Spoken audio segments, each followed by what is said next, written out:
critics, warning that the conduct reflects patterns seen in authoritarian regimes in Africa. African leaders must stop treating protesters as criminals. In the case of Kenya, in the case of my own country, senior counsel went out there, PLO, basically committed maximum prison to enter and defend young Kenyans who are charged under Prevention of Terrorism Act. The wave of Gen Z-led protests across Africa against bad governance, against corruption, impunity, lack of transparency, electoral fraud, and rising living costs. 60% of healthcare workers in Kenya cannot detect or treat severe pneumonia, one of the leading causes of death among children under 5.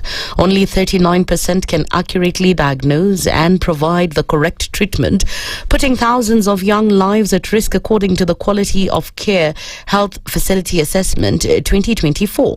The report also reveals that while 79% of health workers can correctly diagnose non-severe pneumonia, only 46% provide the appropriate treatment. For severe pneumonia, the accuracy for both diagnosis and treatment drops to 39%, exposing a critical gap in Kenya's pediatric care system.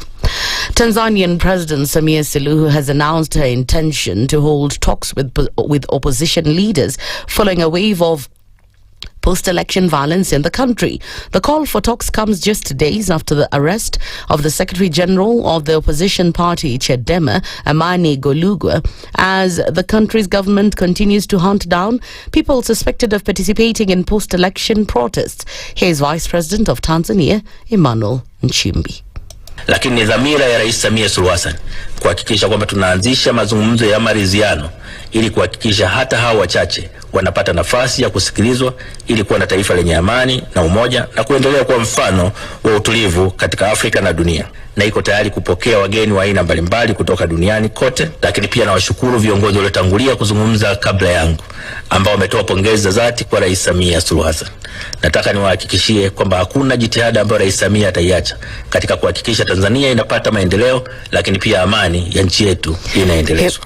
Human rights groups have raised concerns about the state of governance and freedoms in the country, calling on the Tanzanian government to protect civil liberties. President Samia, who had previously imposed restrictions on the political activities of the opposition, appears to be seeking a political solution. This comes amid criticism of media control and the narrowing of democratic space following the disputed October 29th election. That's the News Wire. I'm Leo Baga, and remember to continue enjoying the EPL marches across our radio stations, Berur, Radio Maisha, and right here on SpiceFM.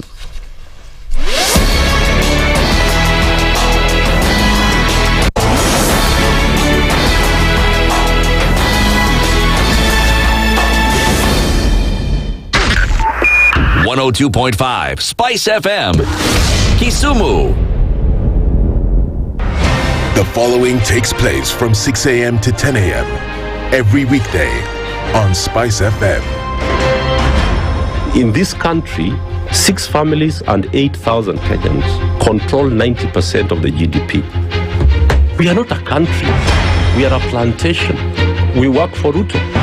When you're telling the judges court orders are papers or they will not obey court orders, they're sitting and you're seeking orders from them. So how are they supposed to interpret it? Isn't it an oxymoron? When you see a judiciary that seems to be under some control somewhere, you start questioning. We have very powerful governors, but they don't use their offices to serve the people. If you are not shameful to do what you are doing, why should we protect you? I'm human. Everybody's human. So when you're told, kuja tuongee, I mean, you'd be a fool to say, stagi kuongea. Conversations have to be had, you know? People in leadership should only go into leadership if they are ready and willing to change the lot of the people. The Situation Room, Kenya's biggest conversation. Good morning, and I love your show. Thank you. Having come from a Kikuyu radio background, I migrated to Spice because of the content. I was born in a slum, but somehow I got a break in life. So sometimes when you see the sweating coming out because of the passion and whatever it is, behind the noise, there are people. And we share the same umbilical cord. It shouldn't be like that. I am so disappointed. We used to tell Honorable Raila Amolo Odinga that he's doing politics of conmanship. And even President Uhuru Kenyatta, serikali hii ndio iko na conmanship ya hali ya juu. You cannot promise people that you reduce tax, then you double.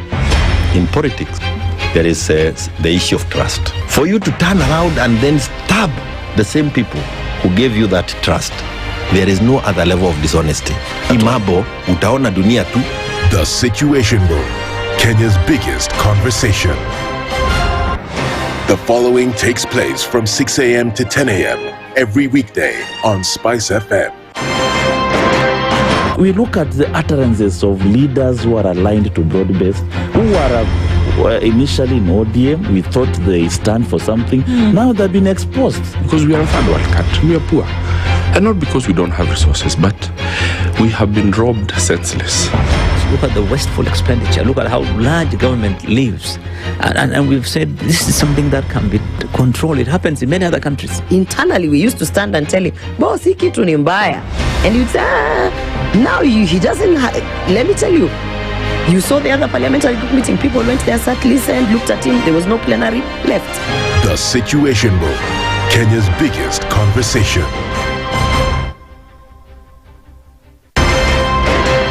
One of the things that are ailing our country is negative ethnicity. You find you as a state officer, instead of thinking as a Kenyan, you think like a tribal person. Let me tell you something. The biggest problem we have had in this country is a leadership deficit. There is nothing that you are going to do in the process of change if you are not a risk taker. So you really have to pursue your vision to a logical conclusion and even be ready to step on people's toes. When it comes to the economy, you can run away people with it. They say statistics are like bikinis. They reveal a lot, but they conceal the vitals. And so government people would throw statistics at you and tell you they're revealing a lot of information to you, but it's really concealing the real vitals.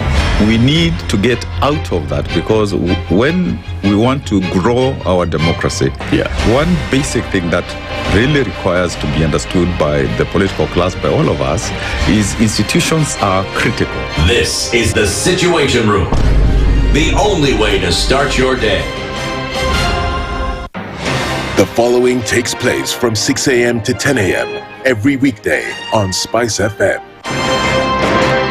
Presidency is fairly interesting in the sense that it will actually take us to a new consciousness. Swali zile watu hawaulizi, na swali muuliza na shangala, ni aje kwani huku kunaendaje? 30 billion shillings annually on travel alone in public service. A Kenyan can even demonstrate every single day of his life that Ruto must go. That is the only message of his demonstration. That is his right. That bribe blinds the eyes of the wise and subverts the cause of those who are in the right. This is the Situation Room, the only way to start your day.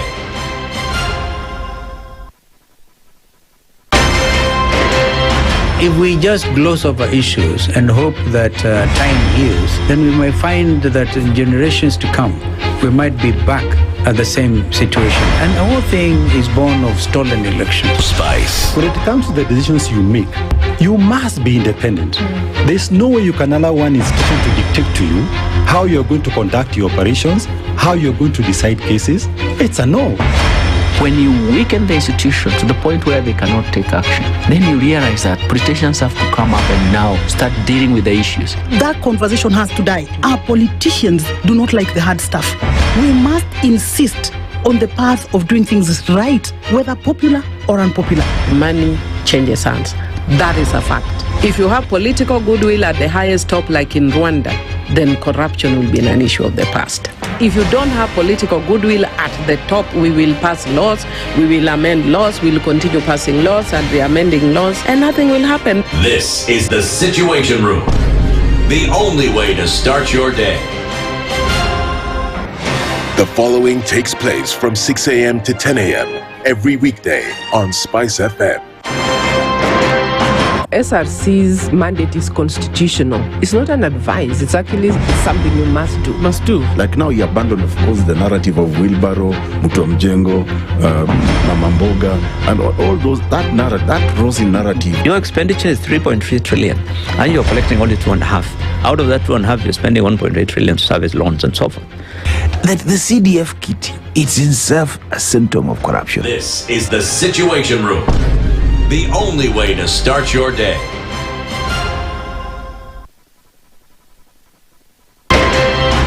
Good morning, and I love your show. Thank you. Having come from a Kikuyu radio background, I migrated to Spice because of the content.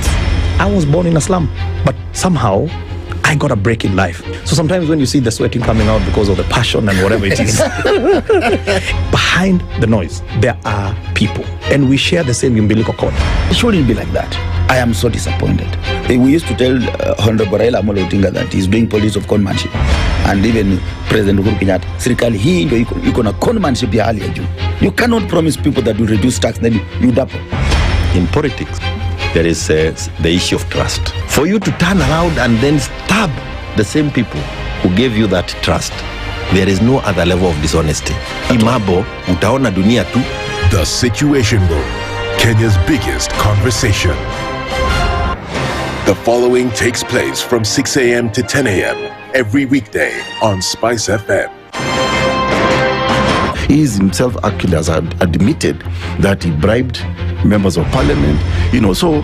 he admitted that he bribed members of parliament? Well, when he said... The government. Yeah, when he said that he gave the 10 million was for what? We're always quick to point faults in somebody else before you look at your own faults as a person.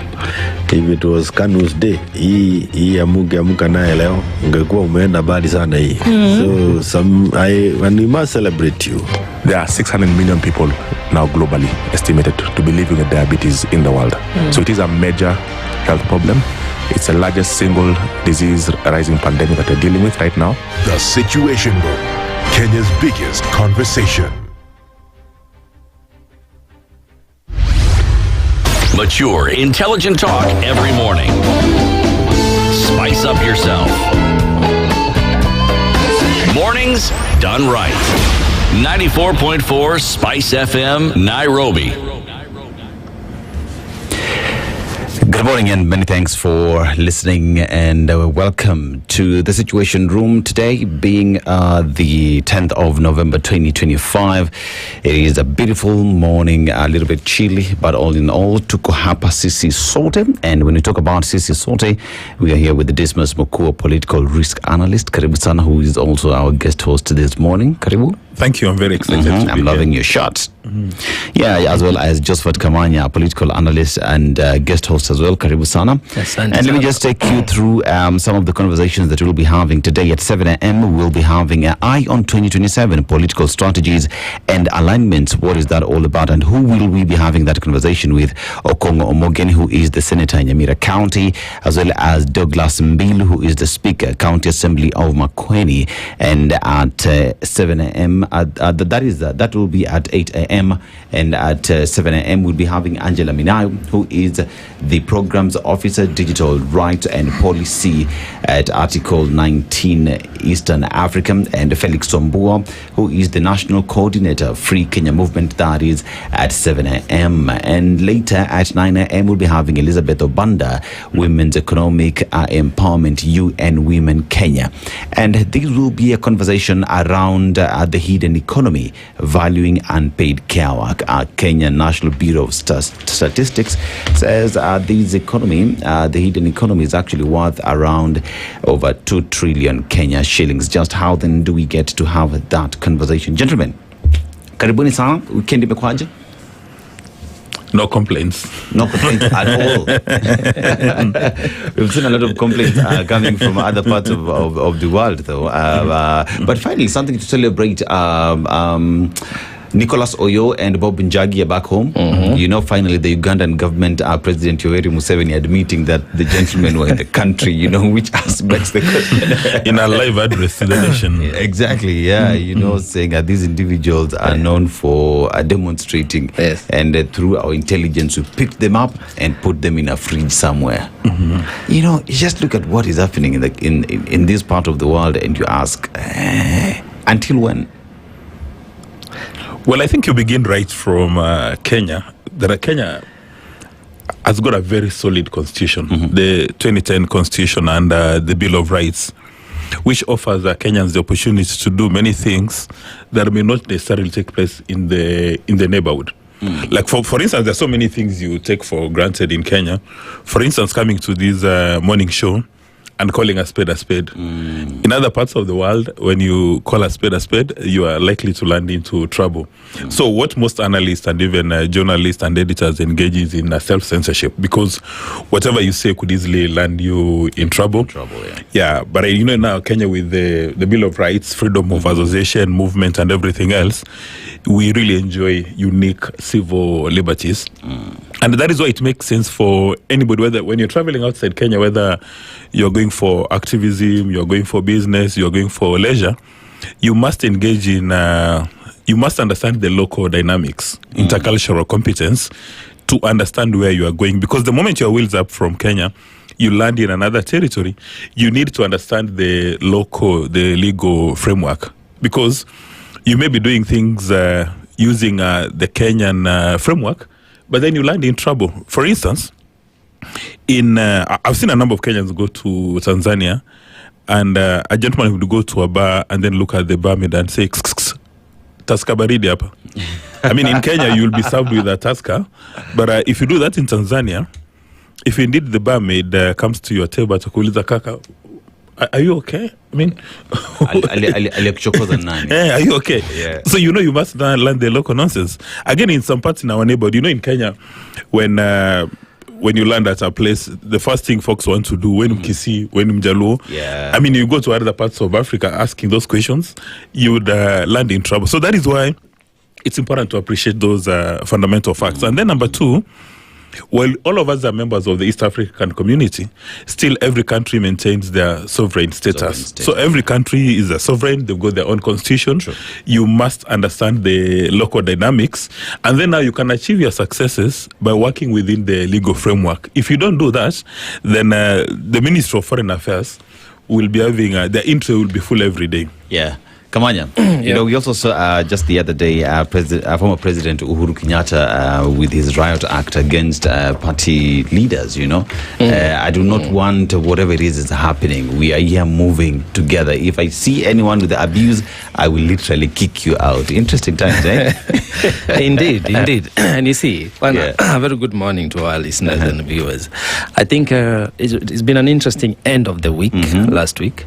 One day is what, says that we must appreciate the autonomy of all the other nations or places that we visit. However, we must realize that liberation of this continent depends on us as the humans of Africa. So those of us who are woke enough, like Kenyans, it is in order for us to export our expertise. Kaguta Museveni said experts were in Uganda. It is in order for us to inspire our neighbors and other fellows of the African continent, so we can, all of us can journey together on this journey of liberation. Otherwise, the oppression may continue longer than necessary. And what you say, an injustice anywhere is an injustice everywhere, especially when it comes to the global south. But out of curiosity, how come Kamanya and friends haven't gone to, say, South Sudan or Burundi or the US? Conversation or the UK. Meanwhile, let us say hi to our listeners this morning.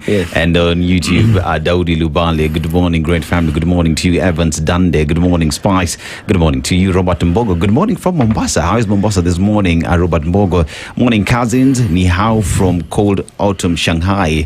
Anything lately? Good morning to you, Anthony Nyango. Good morning from Ringa. And Isa Kale, good morning, Spice FM. Kenya just dropped a surprise collab. Njagi and Oyo are free. And guess who's on the remix? Former President Uhuru dialing diplomacy like it's 2013. Interesting, eh? And Bwangi Juma, good morning, Spice FM family. How are you this blessed morning? We thank Mr. Uhuru for the call that led to the release of the two Kenyans from Uganda. One would ask, where was the Foreign Affairs Ministry? Peter Carrier, good morning from Mombasa. Jimmy Gakio, good morning, Team Spice.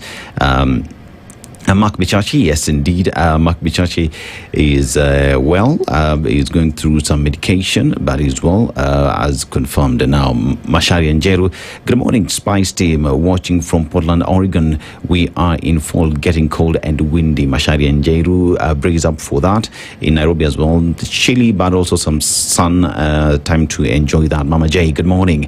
How are commercial activists gaining weight after torture and abductions?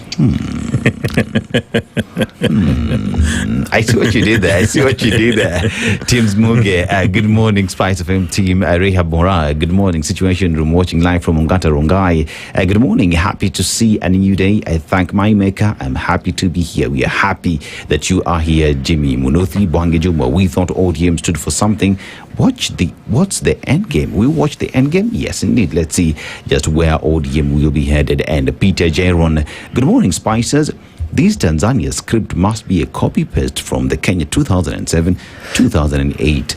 And yes, it is sad to see what is happening in neighboring Tanzania with foreigners now being targeted and being kicked out. Let's see how that will proceed. And Roger Sly, assalamu alaikum salam. Good morning, Spice FM. Daniel from Naivasha, just reminding our youth, burning and vandalizing someone's property won't solve our problems like the way they did in Naivasha. They burnt 2 cars. Daniel Ekakoro, we agree. Pan-African Kenya, good morning from Nairobi. David Mangera, good morning, Spice FM. Good morning to you. And Fairy Red, good morning. Good morning to you and to Dismas and Josphat, good morning. Good morning. Exactly. Christina A, good morning. The sisters, good morning. The fear of the spade from Kenyans. Fear of the spade from Kenyans. Care to comment? Well, for me, I think as members of the East African community, Kenyans must develop interest in what is happening in every part of East Africa, Uganda, Tanzania, Rwanda, Burundi, and also in the context of globalization of markets and production. Kenyans should develop interest in whatever happening globally. But what they must do is, as they develop these interests, is to appreciate the local operating environment. You must understand that the local laws, Kenya is a sovereign state. All these countries are sovereign states. They've got their own constitution. So while Kamanya says that you want to export maybe liberal democracy from Kenya, but you must be alive to the fact that they've got a constitution and whether or not the constitution allows what you want to do. What you may consider in Kenya to be purely legal, in other countries it may be a crime. So having established the local things, then now you can venture in knowing that if I go to another country, I may be committing a crime. I may land in trouble. If I go to another country, I can do whatever I want to do, and I'll be back. Like, for instance, you may have noticed that majority of our neighbors, especially the opposition leaders from the neighboring countries, in fact, when they want to address their heads of states, they come and do it in Nairobi. You remember the DRC president, when he was making his announcement that he wanted to run for president, Honorable Felix Tshisekedi, he made the announcement here in Nairobi. And at some stage when, again, now people from DRC made announcements in Nairobi, he said, can I have those people arrested? But he was told, they haven't broken any law in Kenya. Why would you want them to be arrested? But you see, that is how other countries operate. I mean, a president calls another president and says, there's some 2 guys from a country who are making trouble in that country, can I have them back? But you see, on what basis then would you arrest people in Kenya simply for coming to a 5-star hotel and having a news conference? So it's important to understand those dynamics so that wherever you're venturing into anything, even when you want to do business, you must assess the business risk in that country, the political risk in that country. All right. Let's continue. Carol Nyambura, good morning, everyone. Nawapenda sana, wishing you a blessed day ahead. Tunakupenda pia. Elena Thenya, good morning, tuned in from Masai Mara. How's Masai Mara this morning? The wild beast migration, Alicia? Tell us more about it, Joshua Mulwa. The clouds are gathering. Good morning to you. Good morning, guys. Erica Ward, good morning to you. Emmanuel Templar. Awesome opinion by your guest regarding Kenyan activists. Must be aware of local human rights conditions in neighboring countries. What do you think government think twice before arresting USA citizens? Perhaps that's a question. And K Mutuku, good morning. Spice FM tuned in from Kinshasa. Beni Masha, good morning. Ben and Catherine from Mombasa. Makupa, good morning to you. Pan-African Bob Njagi Nicholas Oyo was simply invited by Bobby Wine to attend the manifesto launch of his party, which they did. Yes, indeed. Musa Gloria, a very good morning. Tim Spice listening from Eldoret City. That is my town, my city, my town. Jamgay and Pan-African Kenyan. It was unfair to hold them captive for 39 days when both Murkomen and Ruto have campaigned for Museveni on Ugandan soil. And good morning, Spice. It's going to be a good week. Paul Ndeta, yes, indeed. Michael Olande, good morning. My Prince, good morning. We pay taxes to finance public service and national development.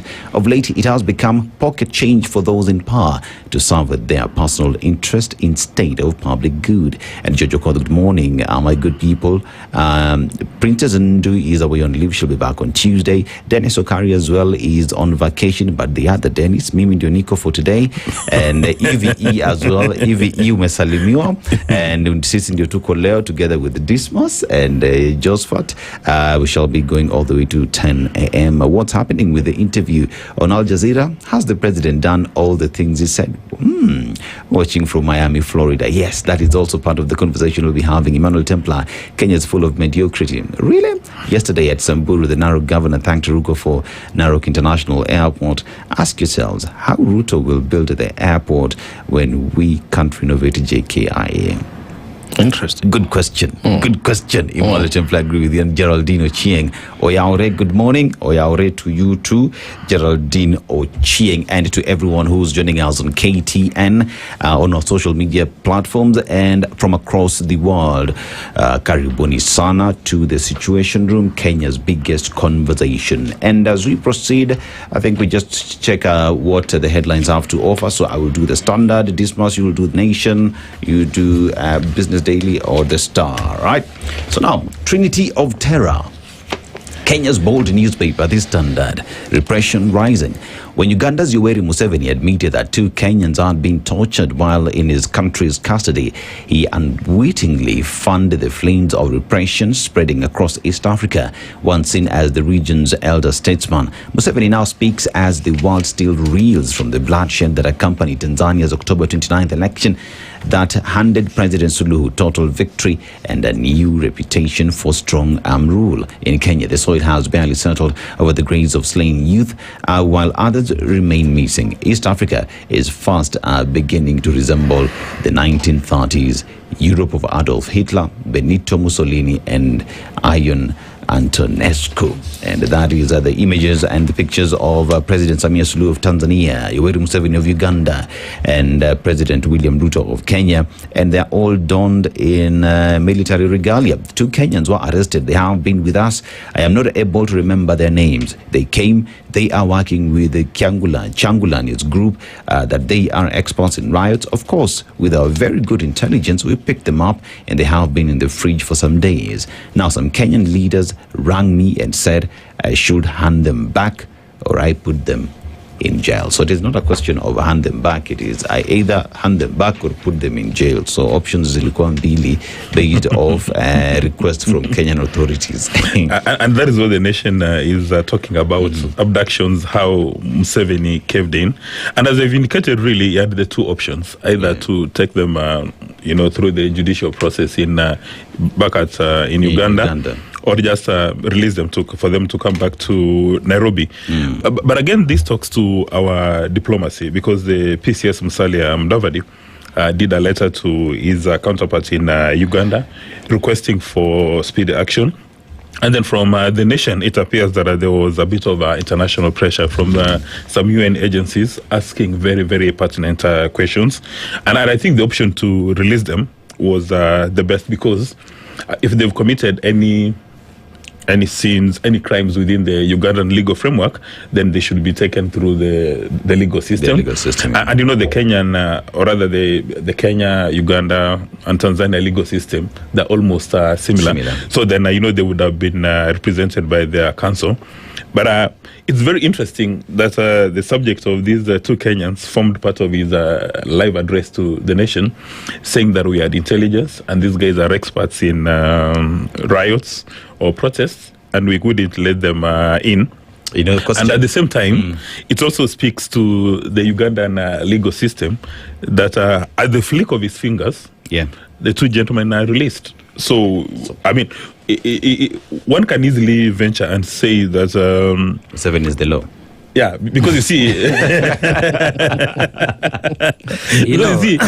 if something like that happens in Kenya, then you'd expect a certain process to, to undergo through the process. Yeah. But this one, at the flick of his fingers, he said he doesn't remember the names, but at the flick of his finger, the two gentlemen were on their way to the Kenyan High Commission in Uganda.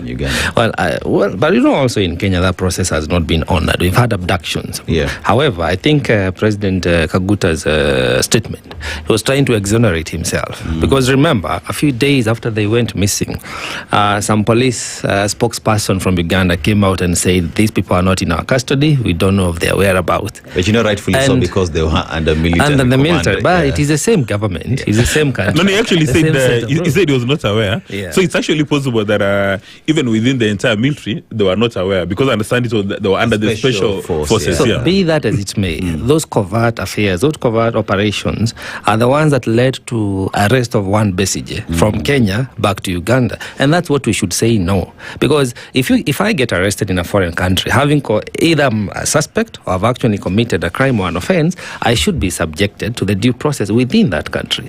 They should have been taken to a court of law, or they should have been granted access to counsel, because they're Kenyans, they have their rights. Whatever they have committed, a lawyer should have been able to access them. Then the process continues. I agree. And page 2 now, I narrowly escaped death. Tanzania elections observer narrates ordeal.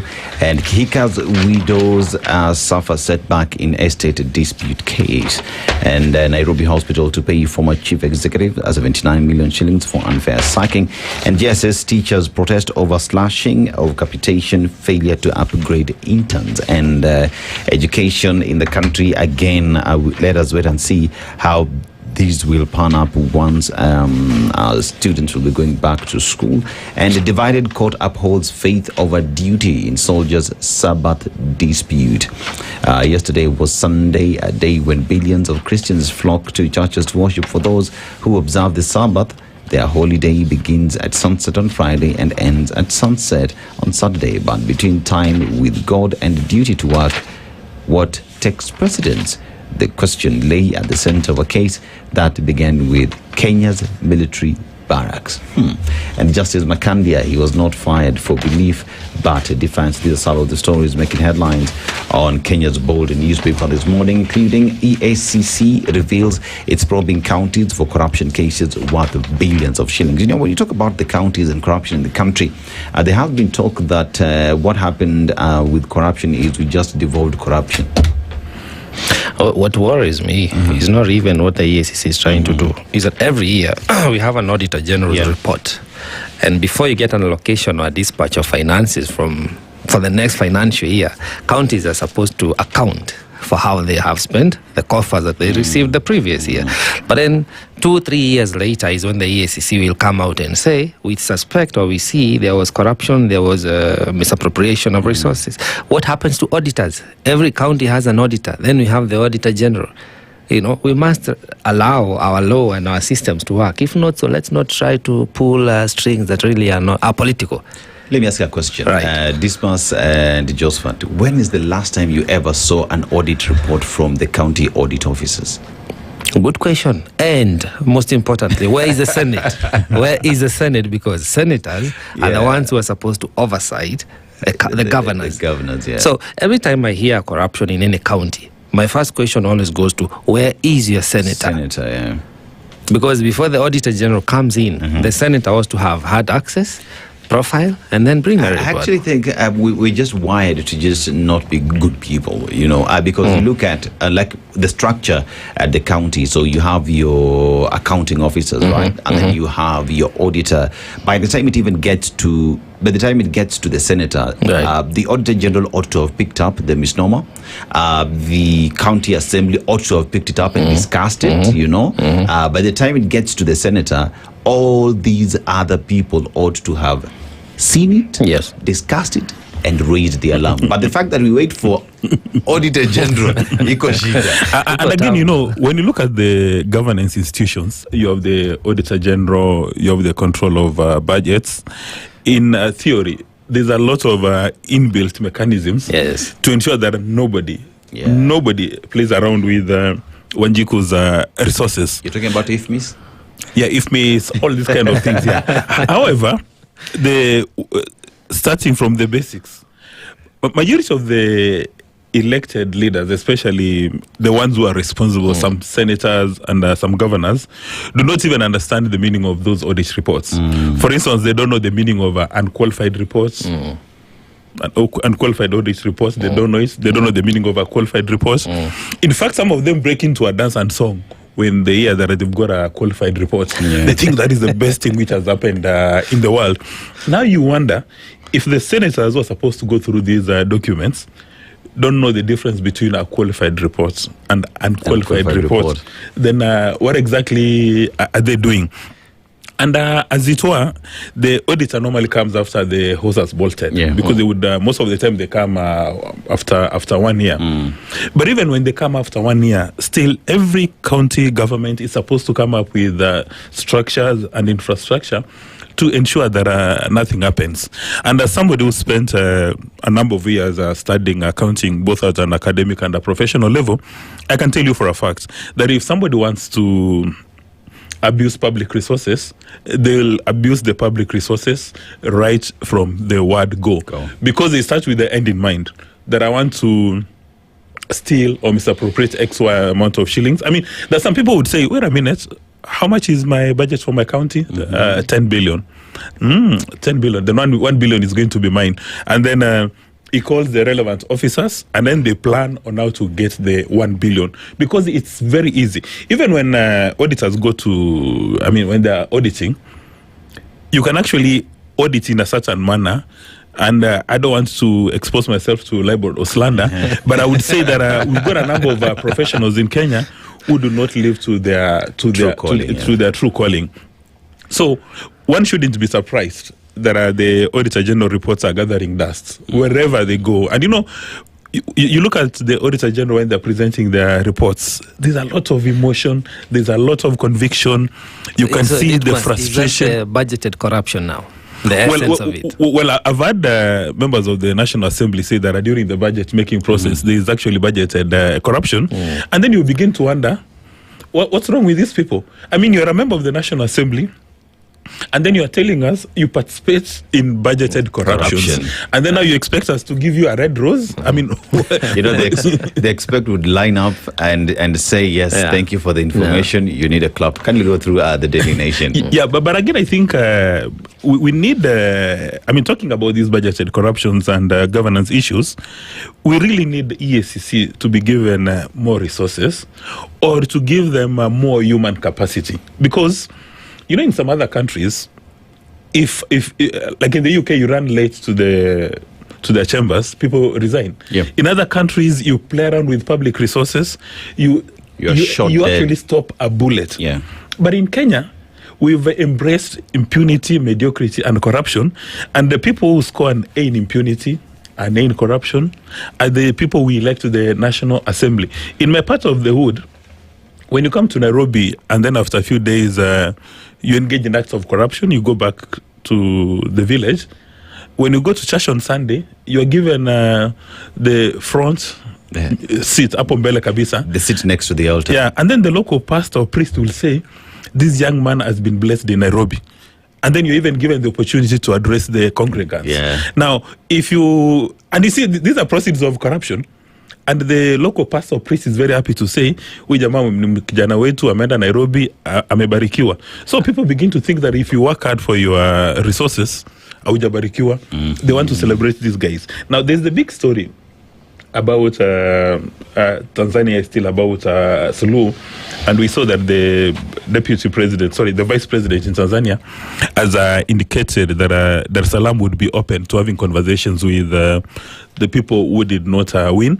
And in my view, that is a very good thing, because now when you bring in all the stakeholders, then you ask yourself as a nation, how do we make progress after this turbulence? And for me, I think that is a welcome move. I mean, it is a welcome move, but then one would ask the question, why not ensure that from the word go, you just have a credible election? You allow everyone to participate so that you don't find yourself inviting everybody to have a seat at the table. You see, again, when you look at Tanzania has got a fairly complicated political system. First of all, they've got a political party called CCM, Chama cha Mapinduzi. Chama cha Mapinduzi and ANC and KANU, I mean, all of them are one would say in the same WhatsApp group. Chama cha Mapinduzi is very powerful. It's very wealthy. I mean, the amount of resources Chama cha Mapinduzi has is like what KANU used to have before 1992. So they essentially run the town, and they're represented everywhere.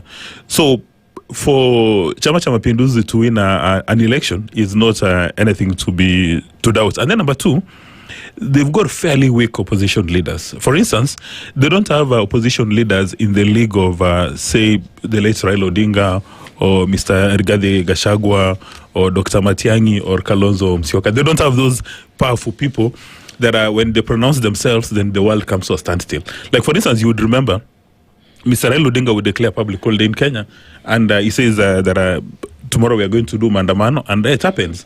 What Mr. Rigathi Gachagua has been doing the last couple of days, and in as much as Rigathi Gachagua brand of politics is laced with, it's a bit toxic, but it's coming up as a very powerful opposition leader who can look at the president in the eye, who can look at the entire nation and state a position, and then it makes progress. So they don't have that. So they don't have very powerful opposition leaders in Tanzania.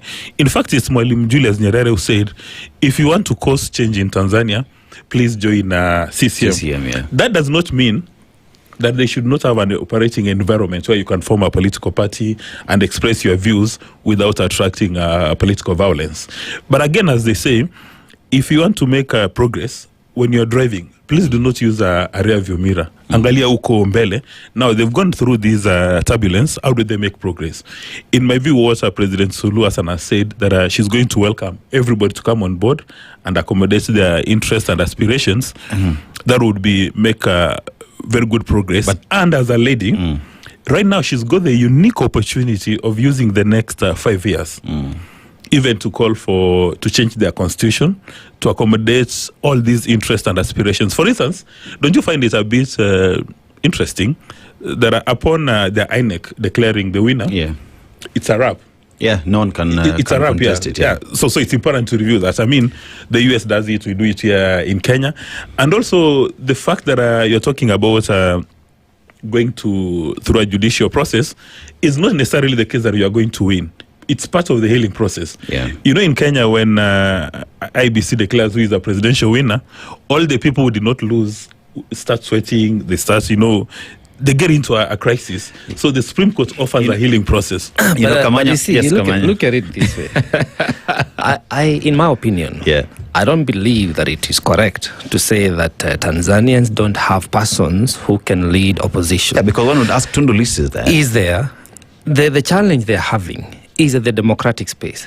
You see, us, we are very progressive. We have a constitution that allows the late Right Honorable Odinga and the other persons that you have mentioned, even ourselves, to come out here and speak our mind and speak truth to power. In Tanzania, there is pure suppression of the voice of dissent. So the challenge is not the lack of people, is that the law does not allow them to do that. And now it should not be the luxury or the reserve of the one, now the president of Tanzania, to decide. It should be the will of the people. Again, the will of the people, we the people of Africa, we the people of Tanzania, of Kenya, and any other respective country, and the one should hold the mantle on how they want to be governed. Because you become a servant and a subject of the people. So the issue that the laws are so stringent that yes, they may have served them what they needed after the Maji rebellion, and they formed this political party. Of course, they were able to subdue the whole capitalistic approach, and they came up with this Ujamaa as sort of a Soviet movement and set of governance that clearly is not working for them today. It may have worked before, now it's not working today. So they must change the rules and the regulations on how they want to approach. So the question here is, with what President Samia Suluhu now is pushing, one would say it is because, first of all, the pressure that the country finds itself and the president finds herself in today, and the legitimacy question because of what happened in the country. So bringing people on board is not really because she wants to do it, because remember, the Constitution as well protects her, the laws of the country protect her, and coming from CCM, the biggest party, as you say, a wealthy party, and because of the challenges in the country, she sees the need of bringing everyone on board for the question of legitimacy. She's seeking legitimacy. That much I agree. Because remember, she was sworn in a forest. That was the first story we had. But now we've come to learn it was in a military base. If she had duly been elected by over 90% of the populace, there would have been no need to go and hide in some corner and assume power. So now, this onboarding is the same sort of a replica of what we've seen here. When you have a too close to call win situation of election 49-50+1, you end up with a handshake or sort of a cooperation between those who have lost and those who have won, because there was no defining win. So for her, she was purely... It was sort of a dictatorial move. So we will have this conversation later. We'll have finish up with the nation and then you look at this. No, I've actually landed with the main story of the nation. So the Star is interesting, talks about the tourism industry, because remember, I think about there has been a couple of changes in that sector, because some people were saying some operators were not well licensed, but now the government has these unpredictable rates. They keep changing. And now the players in that industry, they're saying this is going to hurt their business. That's the front page of the Star. Some of them are saying they already have bookings to as far as March next year, and they used whatever rating was there, so they are calling on the government to revise and be considerate. On page 3 of the same, the Star, there is a very interesting cartoon there. There is a loaf of bread, half of it remaining for sharing. And I think that is the united opposition, the coalition of the deputies caricature there, trying to show the struggle they are going through in trying to do this share business. But I'm glad that Kenyans are not buying into this. We need to revise exactly the kind of leadership we want. Then page 6 of the Star, there was an interview there about the operations of our flight space. Our local flights are very expensive. So Emirates is saying that they need to get into business, and the players should try to see how they can contribute to the desire of Kenyans making the airspace movement affordable. Because I think that would be a game changer in Africa. And you compare that with like Europe. From one country to the next, 50 euros, 60 euros, less than 100 euros. But from here to Tanzania, from here to Uganda, here to Congo. Then we need to find ways to navigate, and perhaps we need to have a revision of our aircraft so that we can have, if you want to go to Ghana, it doesn't have to do so many detours, so many stopovers. So that would be interesting to see how it develops. Page 9, this is what you were talking about, Jubilee and the party leader, the former president, calling out his SG. Bless you. And I believe the call was appropriate, because we don't need to keep on trading on insults. We are an advanced democracy. Bring out your agenda, engage the people, let the people decide. We don't have to holler insult. However, we don't know whether to insinuate that to be potential for the Jubilee now joining the coalition of the deputies, subject to see. So there's a lot there. There's a lot there to be desired. You saw what he did, Yeah. Coalition of the deputies. Coalition of the deputies. And I think the last one would be mourners, page 12, are still flocking in Bondo, the Kangoka Jaramogi, which is fine, because I think now, I hope these are friends and business people. Politicians now need to take a break and let the family be. Perhaps some need to come back to Nairobi, some go to parliament. But the mourning period is 40 days. but it's not that 40 period one would say is for the family, So, so let's look at this story, EACC. Now, the Ethics and Anti-Corruption Commission is investigating several corruption cases in counties in which billions of shillings may have been misappropriated. Now, EACC Chief Executive Abdi Mohammed said they have received 288 reports from the Senate County Public Accounts Committee from 2022, with 6 of them having been concluded in court, 7 of them pending in court, while 74 of the matters have been referred to other agencies for action.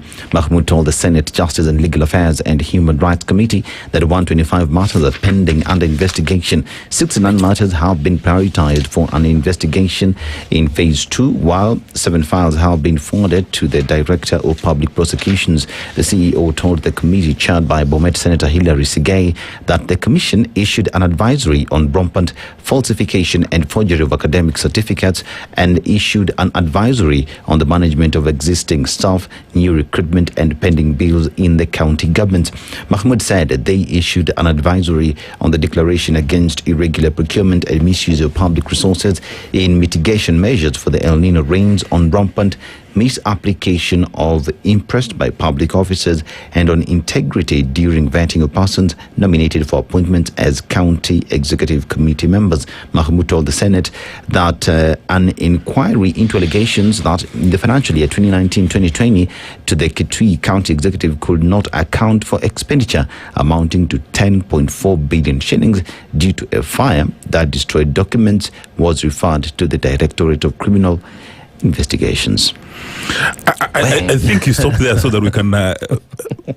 The biggest challenge you have in Kenya today is that every state agency responsible for governance, for corruption, they score an A in describing the problem. This agency, the head of this agency, scores a very good A, 97 out of 100, describing the problem. But guess what? Mura doesn't care about how you are describing your problem.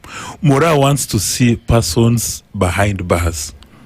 So I don't know why these public servants of rank, they spend hours on end on retreats, on benchmarking. You see, if somebody has stolen a cow, na nimekuja kwa boma yako nimepata you've got a cow, why are you doing an insha or a composition that you've stolen a cow? Why can this person be behind bars? All these governors who've been accused of corruption, how come there's nobody serving time behind bars? There's very clear evidence, even if you don't understand forensic accounting, forensic law, forensic auditing, the public resources have been misused. How come there's nobody serving time behind bars? In my view, the Senate should stop having this kind of hearings and sessions because it's a complete waste of time. Actually, the Senate, as you say, just to build on that, are culprits. Like I said, the senator is the one who does oversight. So if money has been lost in your county, you as a senator should be the number one person to come out and highlight, not just to score an A, but also prescribe how it's going to be resolved. Furthermore, in my opinion, I think EACC ought to be disbanded. Because we have so many checks and controls at the county level. We suspend operations of EACC. We subject all these checks and balances, all the control systems we have at the county levels to scrutiny. And if any county is found, and I believe most of them will be found guilty and culpable of having misappropriated our taxes, then actionable action needs to be seen, as you're saying, not just sending people behind bars, but this is where now we have to raise the threshold, the bar of people who should be serving in public offices. Unless we do that, we're going to remain in this revolving door syndrome. We have one EACC who comes out as very tough, and ask yourself, why are these investigations happening now? Why are we not to assume that these are politically instigated? This could be political witch hunt because we are leading into an election and now they're going for the would-be governors and other people. But Josphat, again, one has to ask the question, do MCAs, who are supposed to be the principal governance infrastructure in counties, have got capacity and competence to oversight these governors. And therein lies the biggest question, because so here we have all these agencies. So we have the MCAs who are the first individuals who would pick up an impropriety in the spending. They approve the county, budget, right? actually. So you would further go to the auditor at the counties that you were talking about, right? By the time it gets to the Auditor General or EACC, is because every other thing in this chain has failed, has broken, right? So we look at EACC and how EACC came about. EACC came about as an independent body that has the powers to investigate and even recommend for prosecution, you know. But the problem with EACC over the years, even if you speak to individuals at the EACC, is because after doing the investigations for years on end, and you have a solid report, you still have to forward that file to the DPP, who will then give the go-ahead to either prosecute or return the same file for further investigations. Right. And therein has always been the problem, because EACC says, if you give us the prosecutorial power, we will be able to go through all these cases. But the fact that we understand the case, we have done the investigation, but give it to another body to again relook, they do not understand the case. I think that is moving. That is moving goalposts. That is moving goalposts. EACC first of all has to demonstrate with the little resources they have that they can do very solid investigations. That when the file lands at the DPP will look at the file and say this is solid. Yes. Okay, they say they don't have sufficient resources, that they're spread very thin. But can you just pick obvious cases, even if it's only one governor and one PS? Can you just pick, instead of going to all the 47 counties, can you just pick one governor, spend your annual allocation on this one governor so that it can serve as an example? You know, in the old Chinese society, when you steal somebody's cow, you are taken to the public square and you are shot. You remember the case of Njeri Rawlings in Ghana. Nobody's suggesting those things in Kenya. But can you just take a few public servants who can serve as examples? The reason why they say, okay, can you give us prosecutorial powers? It's because they're blaming their tools. They're blaming their tools. And if you're not able to be effective as they are, that's why I'm saying they should be disbanded, so that we don't keep giving them whatever millions and billions we give them, and it's not efficiently appropriated. Then, and I do agree on one thing, that they should zero in and they should stop the overreach. We have the police, we have the prosecution arms. That's why it's an independent commission to deal with the ethics. Remember, it's an ethics and anti-corruption. This should not be an operational, arresting and prosecuting commission. It should be setting the standard of operation within the public office.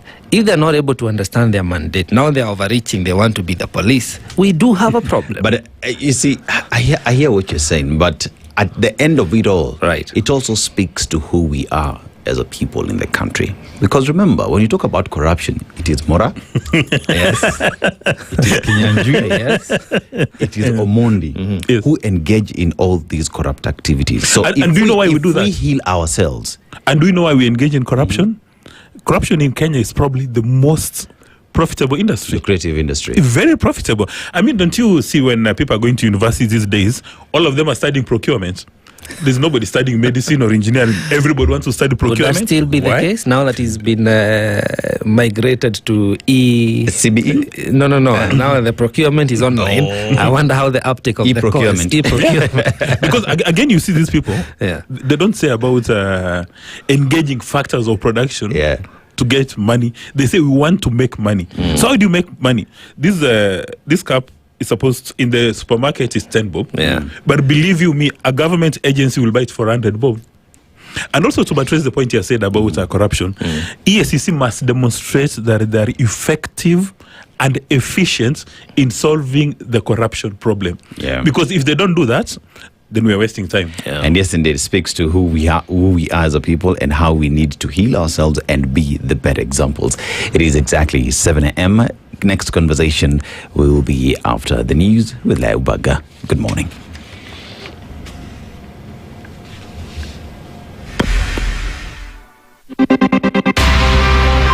It is now 7 a.m. with ICEA Lion. Protect your today, securing your tomorrow. The latest news from around the world. 94.4 Spice FM.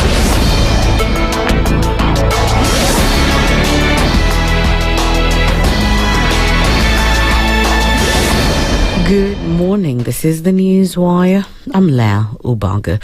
President William Ruto has fired at leaders spreading resentment against the growth of Kenya, terming them as regressive. Speaking during a church service in Samburu County, President Ruto noted that political leaders should desist from smearing the government's development ambitions, saying that it cripples gains made so far. He also urged Kenyans to desist from being skeptical about his ambitious plan, saying that a progressive nation must have a common goal and a united people. We must refuse to continue to be a third world country, and that is why we must do whatever it takes so that we can raise the ambition of our nation and move Kenya to a first world country. And it is doable. Na ndio nawaambia watu wa Samburu, wa Marekani ndio walijenga Marekani. And that is what we must do for this nation. I see many people who don't believe in our country. President Ruto also called on residents of Samburu County to surrender illegal firearms, warning that the government won't allow the use of guns to perpetrate violence in the region. The president said security agencies are aware of individuals in possession of illegal weapons and will move to recover them if they are not surrendered voluntarily. Sasa sisi tunajua nani yako na bunduki, na kama kuna rafiki ya huyo mtu wako na bunduki yako hapa, hiyo bunduki uko naye, we will come for it. Tutakuja kuchukua, lete mapema, kwa sababu hatuwezi kukuruhusu utumie bunduki kuiba ng'ombe ya watu, kuua wamama, kuua watoto, kuua wazee. Na nimesema hiyo ujinga haiwezi kurudi hapa. Serikali ya Kenya tutasimama kidete. Wale watu nilituma siku ile wako njiani tena, waambia hao watu waanze kufunga safari, waanze kutembea. Wiper Party leader Kalonzo Musyoka has criticized Ugandan President Yoweri Museveni for admitting to detaining Kenyans Bob Njagi and Nicholas Oyo. Speaking at Mtito Ende in Makueni County, Kalonzo said the move violates the harmony and integration among citizens of the Eastern African community. Kalonzo also continued to blame the Kenyan government for taking a long time to repatriate the two. Tunasema watu wawe na utulivu, wasio wana arrest watu for nothing, because East Africans are the same. We have always stood for integration of East Africa so that we can form a bigger economic bloc. Therefore, the freedom of movement and the freedom of association as East Africans should not be curtailed by the fact that we have independent countries around. In fact, I personally hold the view that we should have a borderless East Africa. Tukuwa na haja ya mtu kushikwa akienda Busia ama akienda Dar es Salaam ama akienda Kampala ama Bujumbura ama Kigali. Addressing the nation via radio in the country, Museveni said Bob and Oyo who were detained for 38 days were being investigated, mainly after it was discovered that they were associates of opposition leader Robert Kyangulanyi, popularly known as Bobby Wine. He said the Ugandan government was in talks with the Kenyan government at the time, defending the move on the grounds that there was intelligence information that the two were planning to participate in protests in Uganda. Teachers from the Western region have now threatened to withdraw from supervising the ongoing Kenya Certificate of Secondary Education examinations, accusing the DCI of dragging its feet in probing the death of their colleague. Grief and anger has gripped Lugari constituency following the discovery of the body of Munyuki PAG Secondary School principal Simon Isiaho 6 days after he was reported missing. Isiaho's body was recovered from River Kipkaren, bearing deep injuries and apparent signs of torture, raising suspicion of foul play. Now, Kupet educators have vowed to suspend their exam duties until the DCI takes full responsibility for the investigation. And finally, Tanzanian President Samia Suluhu has announced her intention to hold talks with opposition leaders following a wave of post-election violence in the country. The call for talks comes just 2 days after the arrest of the Secretary General of the opposition party Chadema, Amani Golugwa, as the country's government continues to hunt down people suspected of participating in post-election protests. That's the news wire. I'm Leo Bag, and remember to continue enjoying the EPL marches across our radio stations, Berur, Radio Maisha, and right here on SpiceFM.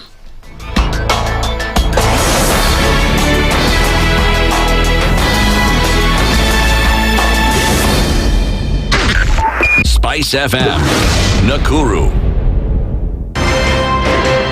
One of the things that are ailing our country is negative ethnicity. You find you as a state officer, instead of thinking as a Kenyan, you think like a tribal person. Let me tell you something.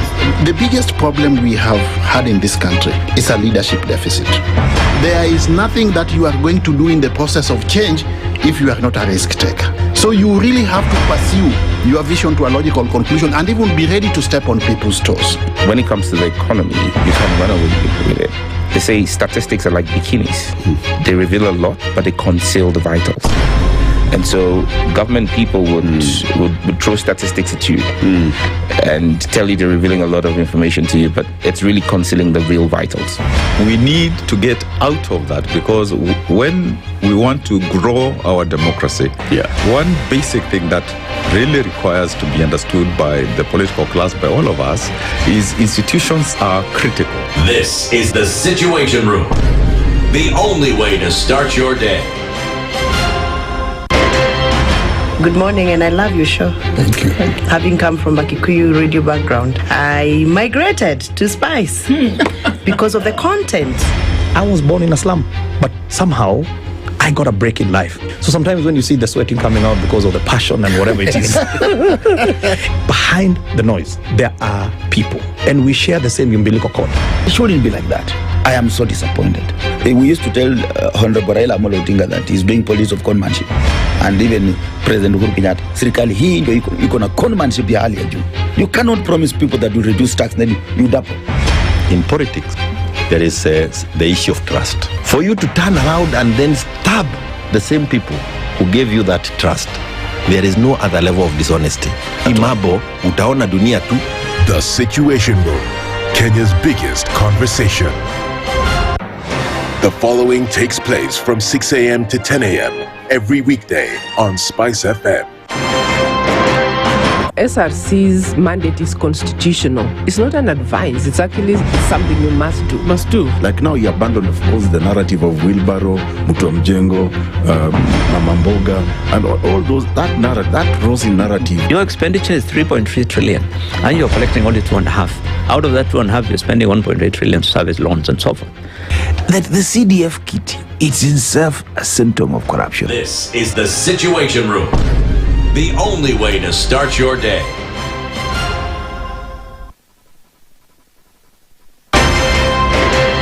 If we just gloss over issues and hope that time heals, then we might find that in generations to come, we might be back at the same situation. And the whole thing is born of stolen elections. Spice. When it comes to the decisions you make, you must be independent. There's no way you can allow one institution to dictate to you how you're going to conduct your operations, how you're going to decide cases. It's a no. When you weaken the institution to the point where they cannot take action, then you realize that politicians have to come up and now start dealing with the issues. That conversation has to die. Our politicians do not like the hard stuff. We must insist on the path of doing things right, whether popular or unpopular. Money changes hands. That is a fact. If you have political goodwill at the highest top, like in Rwanda, then corruption will be an issue of the past. If you don't have political goodwill at the top, we will pass laws, we will amend laws, we will continue passing laws and re-amending laws, and nothing will happen. This is the Situation Room, the only way to start your day. Mature, intelligent talk every morning. Spice up yourself.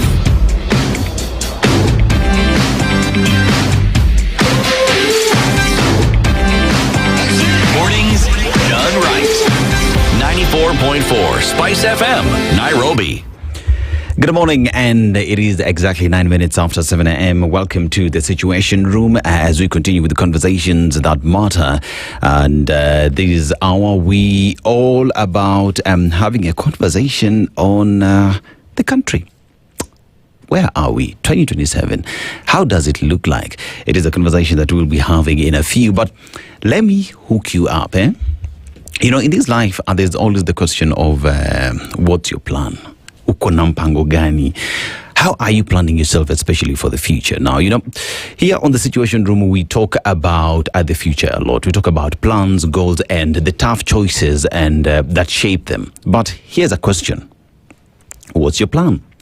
Life's moving fast. Bills, dreams, responsibilities, somewhere in between.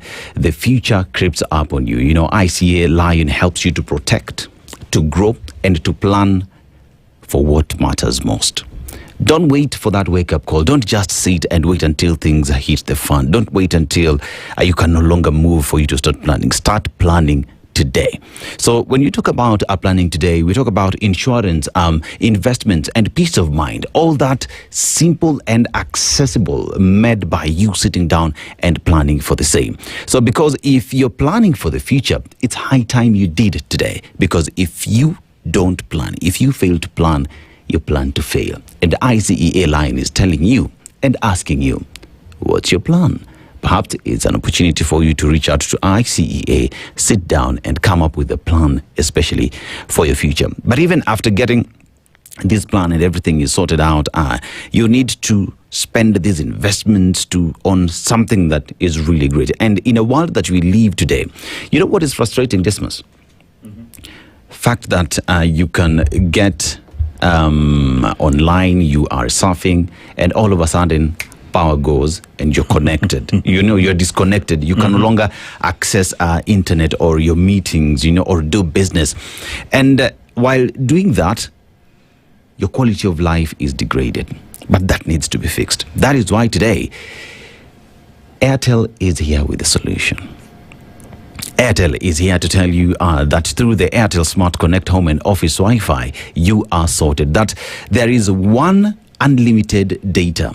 So once you're connected, the data is unlimited. There is no day you will sit down and just imagine that at some point network itakatika. Once you pay for it, it's unlimited throughout the day. So you pay once and you're sorted for the entire month. No bundle anxiety. You know the way you're doing that thing and then you start buffering because the internet has gone kaput. Now, you get 15 Mbps for just 1,999 or 30 Mbps for 2,999 valid for 30 days. And the setup fee is only 1,000 bob. And you pay that once. Plus, the router has a battery backup, so even when the lights go out, you're still online. You also get to connect with all your devices from your phone, TV, laptop, and even smart devices. So we're not just talking about having a device that connects you to the internet, but even when the owners of power decide to go away with their power, you're still connected because of the battery backup that will sort you out. So that's the real game changer, I would say, for your home, for your small office. So if you are tired of buffing or unreliable connections, just call 0700 100 500, 0730 100 500 for home delivery and connection. Airtel Smart Connect Home and Office Wi-Fi. Gentlemen, if that is not message to you, if that is not the gospel, we'll endelea kubafa hapo, and then we'll have that conversation on a later date. But, you know, we'll have that conversation on a later date. But we said at 7 a.m. we're having a conversation on on 2027, the political strategies and alignments that will come at around 8. But here we are about Tanzania's polls in question. Just what next? And seated here is Felix Wambua, who is the National Coordinator, Free Kenya Movement. Felix, karibu sana. I like your outfit, green jungle, eh? Thank you. Karibu sana. So the Tanzanian colors. You just had to go there, eh? You just had to go there. Yeah. And when you're having this discussion about Tanzania, I want to give you a job, but for all of us. We want to talk about the proverbs. And today we are in Sierra Leone. Sierra Leone, you talk about the diamonds that come from that country. You talk about the economy that continues to do better despite the challenges that they go through. But here are just some of the facts about Sierra Leone. Located in the southwest coast of West Africa, bordered by Guinea to the north and Liberia to the south and southeast with Atlantic Ocean to the west. Now, Freetown is the capital and largest city, and it features one of the world's largest natural harbors. But the problem we're getting today from Sierra Leone, a waterside stone is not afraid of the rain. The stone is nearly always wet. Let me repeat that again. The waterside stone is not afraid of rain. The stone is nearly always wet. I start with the Dismas. How would you interpret that?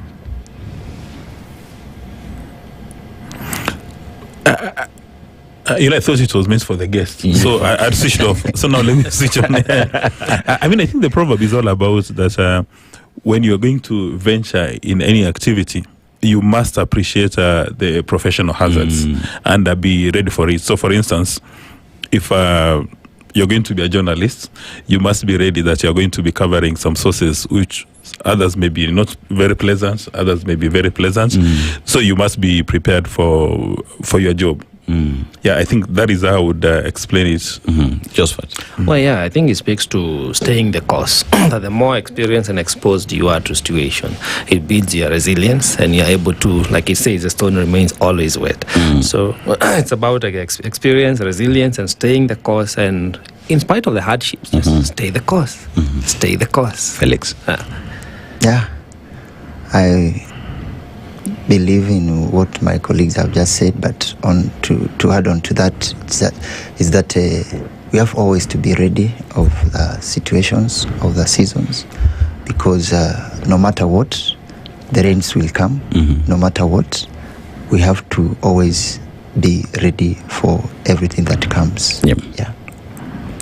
Yeah, indeed. It's all about, if you are going to war, right? You have gone through training, you've been prepared.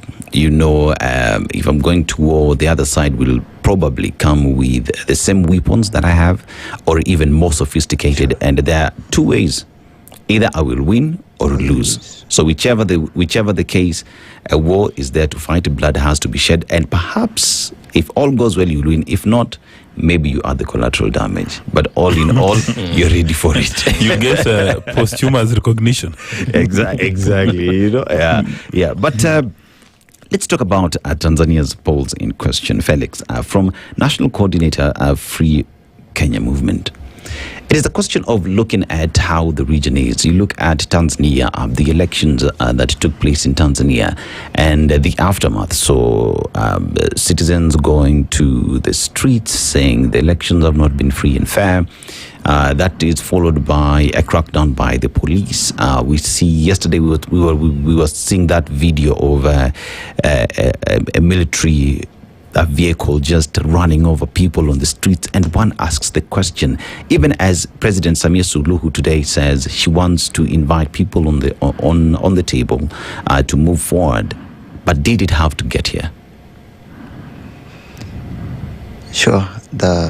What is happening in Tanzania, it's something that we never thought that will ever happen in our region, because we believe in democracy, we believe in growth. Democracy must be growing, but not being shut down or being killed. The democratic space must be expanding, but not being narrowed every day, because it's the leaders that we have within the East Africa region, instead of creating more space for dissent, for opposition, they are out to silence everyone. And now we are turning from democracy to dictatorship. So we didn't see this coming the way it is in Tanzania, especially with a woman leader, who is supposed to be motherly, who is supposed to be caring, loving for the people, but the animosity coming from her is something unimaginable. From the civil society standpoint, even as Tanzanians were headed to the election, what were what was the civil society looking forward to, especially knowing that the opposition leader Tundu Lissu was in jail, the other opposition leaders were considered not to be as strong. Did the civil society, did anyone ever imagine that Tanzania would get to where it is today? After the imprisonment of the key opposition leader, who is Tundu Lissu, we never saw anything good coming out of Tanzania. One, when you are arresting, abducting, killing, intimidating everyone, election is a process, and already during the process you are trying to wipe and sweep away anyone that seems to be strong enough, seems to be with the people, that seems to be taking over the government, but through democracy. It's something that, as we speak, not only human rights defenders or activists or even opposition, but also other professionals have been affected. We do not have freedom of speech there. We do not have the media has been curtailed, has been shut. So it's terrible. It's terrible. When we have internet being shut in this era, power going off, and someone tells you that we are able to count more than 3 million votes in darkness, it's quite disturbing. Yeah.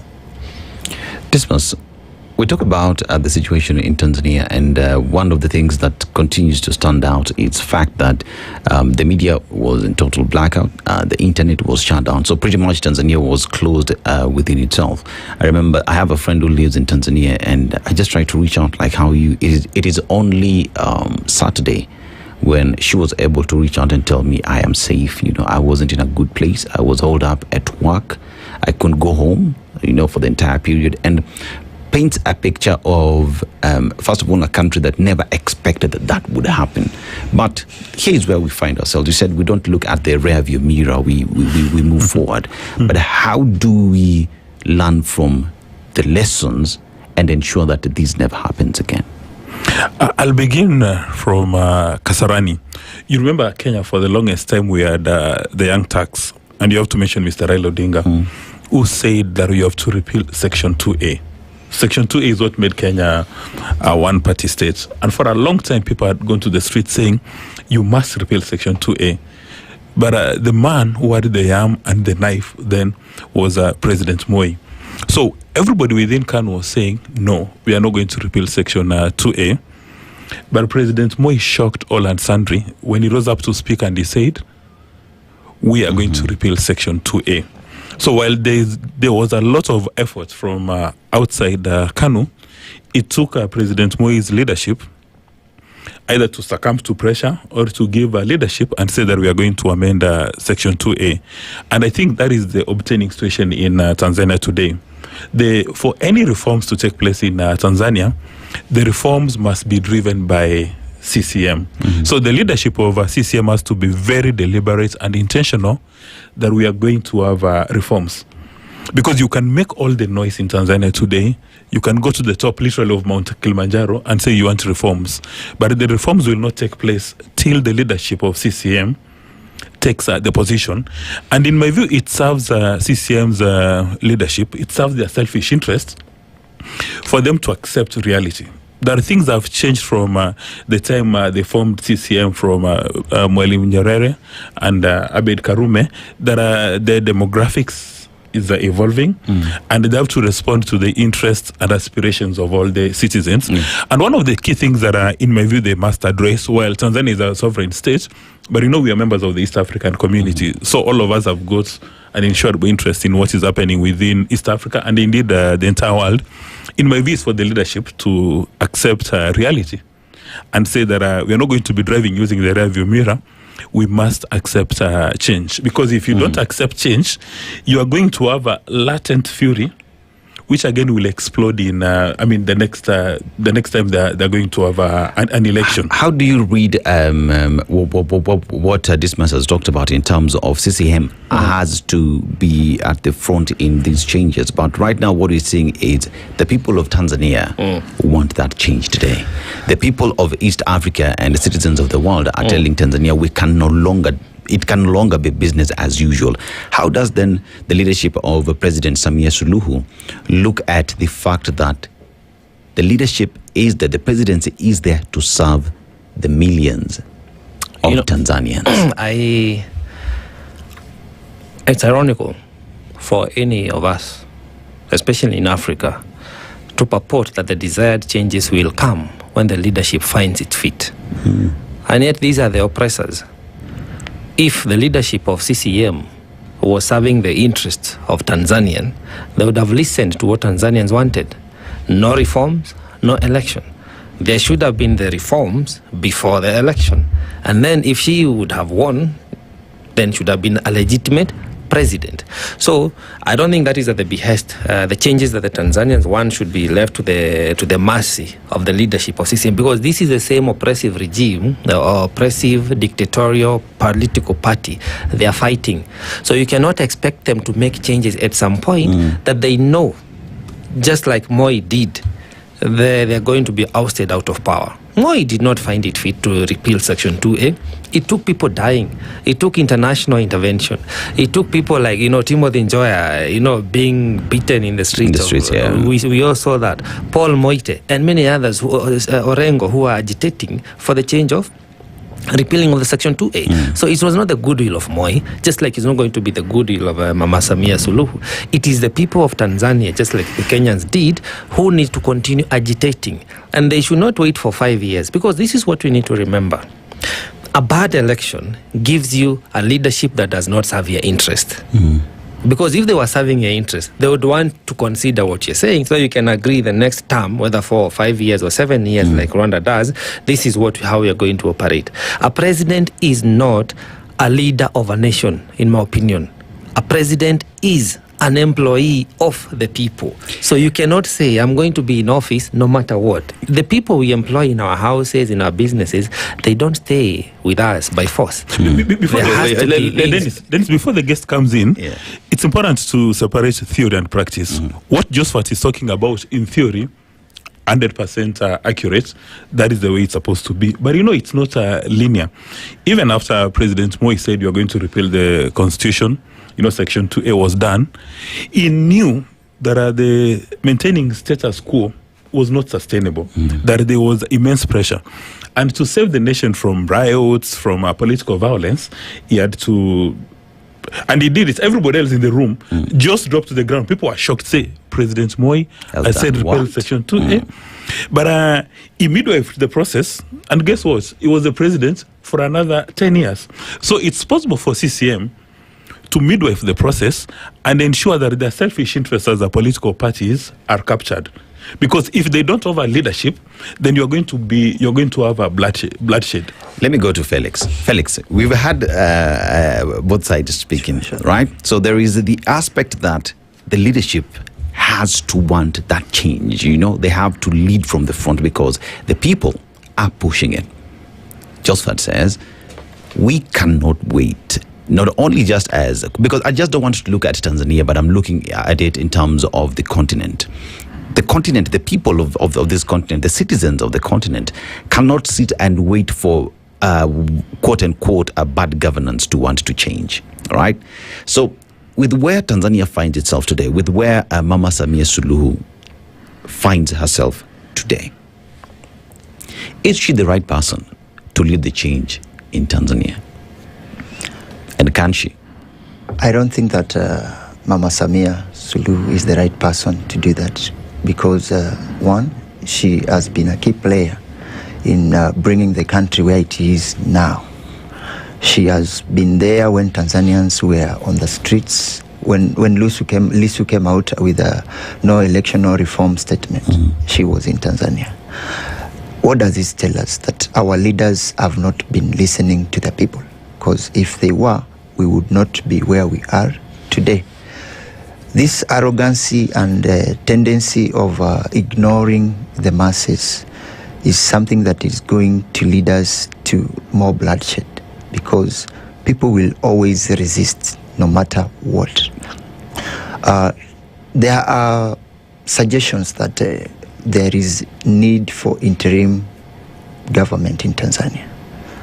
There is need for the SADC, EAC, the neighbors, the Africa Union to come in on board and suggest who is going to lead this, because already Mama Samia has proved to be irresponsible enough.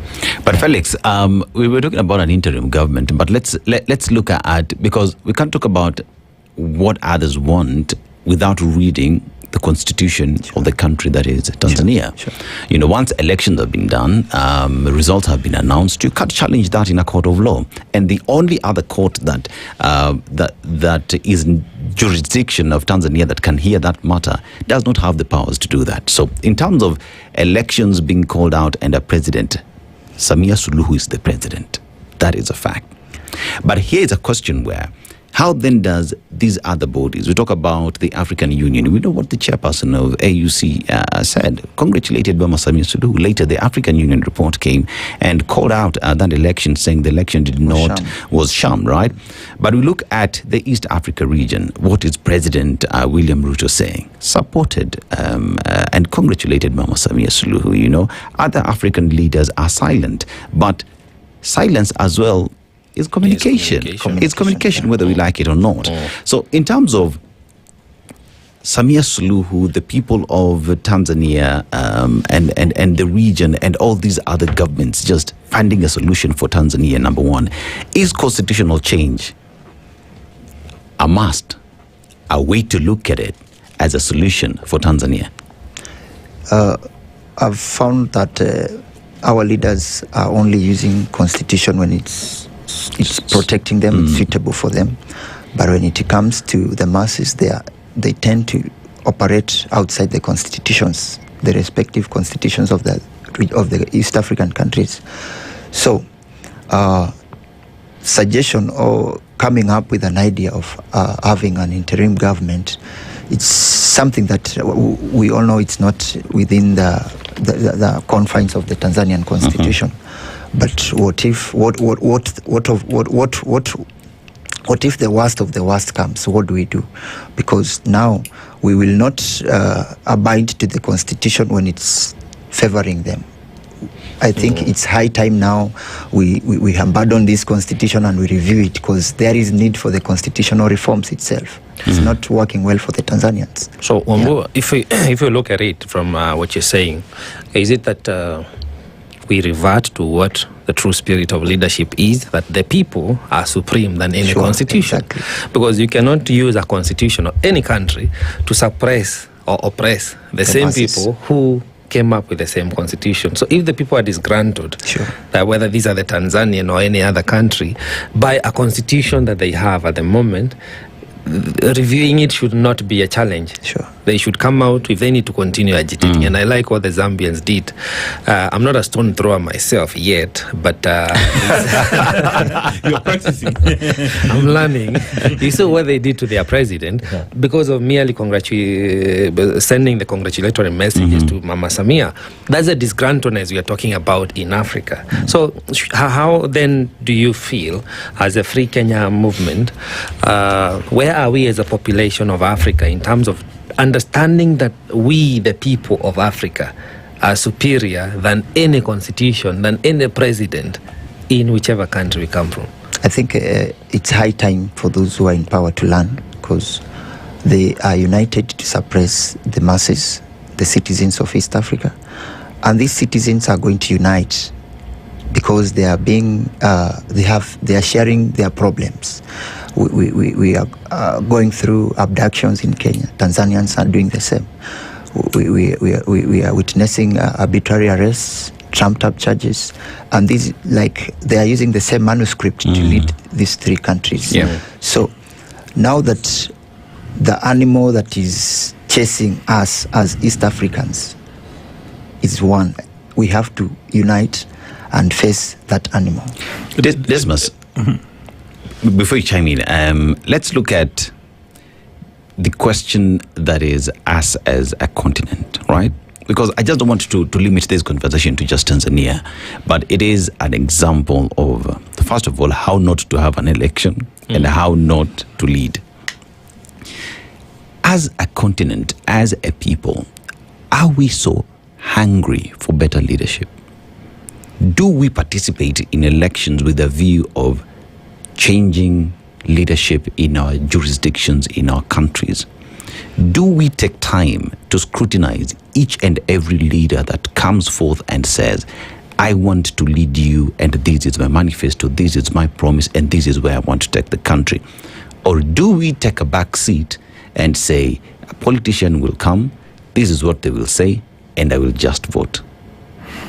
You know, first of all, we have a leadership crisis across Africa, a massive leadership crisis. And most of the time when we go to the elections, we do not necessarily elect persons with character, capacity, and competence. We just, most of the time, we tend to elect snake oil salesmen. I mean, it's the person who comes with the gift of gab, who convinces you, who speaks, very good English, very good Swahili, or your mother tongue. And normally this is anchored in tribal nationalism. I mean, like, for instance, the elections you have in Kenya, when you look at the political parties in Kenya are no more than tribal vehicles. I mean, you have for instance, look at DSP. Where is the DSP anchored? You may have a few guys from outside the mountain, but essentially DSPs are DCPA, things called DCPA. Yeah, it's a Mount Kenya party. They say they want to form a coalition, so they look for a party from Kisii, a party from Coast, and essentially it's a tribal census. Now, the moment when Kenyans will realize that it doesn't matter whether it's your cousin who is the president, it could be your cousin, it could even be your mother, but they will not add any value. Because, for instance, it's Dr. Matiang'i warned us during the last election that people who have presented themselves for these elections, a number of them are wash guys, a number of them are rapists. They don't qualify for leadership.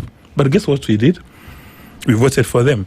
Then you've got organizations in Kenya which are supposed to sieve or go through the vetting, but they said that you have to exhaust the entire appeal mechanism. Yeah. So somebody has stolen a cow, and this is a cow, this is a thief, but mnasema mtu wetu. So these, for 4.5 years, all of us know the kind of leaders we want.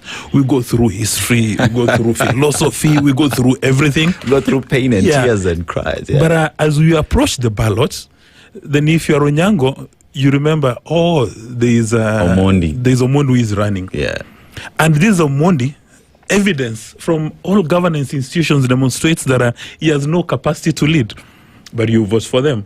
And then you expect miracles during the 4.5 years.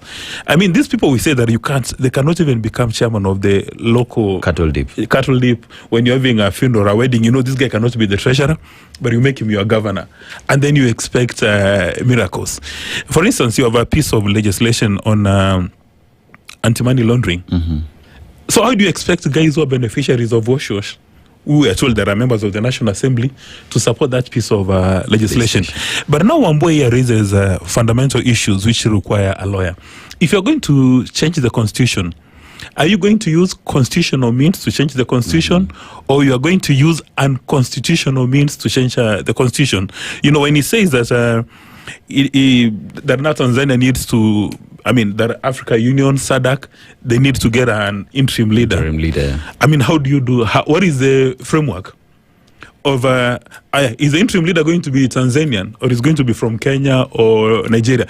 We need to look at this thing of leadership of a sovereign state critically.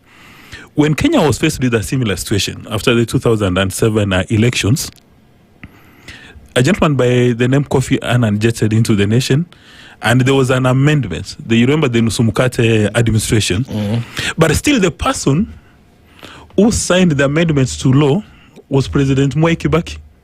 So if you're proposing that you're going to have a constitutional means of getting these, and also I don't understand how Wambua comes with this thing, that get Africa Union which is supposed to be disbanded, and get a SADC, which is a club of leaders in the region, and part of the AU, that are the ones to suggest an interim leader. So are you suggesting that Tanzania is no longer a sovereign state, that they have no capacity to govern themselves, the election notwithstanding? That is the reason why I keep on insisting that while we may have studied political science and philosophy, we need to look at, let's run away from theory, as Josphat has been talking about the theory. We want to liberate the entire of Africa. But what is the practical aspect? So are you going to tell the CDF of the Tanzanian forces that now we've given you an interim leader from Algeria or from Haiti, and this is the guy you're going to salute? As Wambua comes in, you know, it is imperative to appreciate the fact that these are not theories. These are policies, these are strategies. This is how you formulate governance and leadership. Our constitution is a whole set of theories on how we want to be governed. And those are the rules we live by. The African Union has a whole charter that talks about democracy, elections, and governance in Africa. They have a whole checklist on what an election in Africa, on how one becomes a president, ought to look like. Whether you have a military government or you have a democratic government like we do.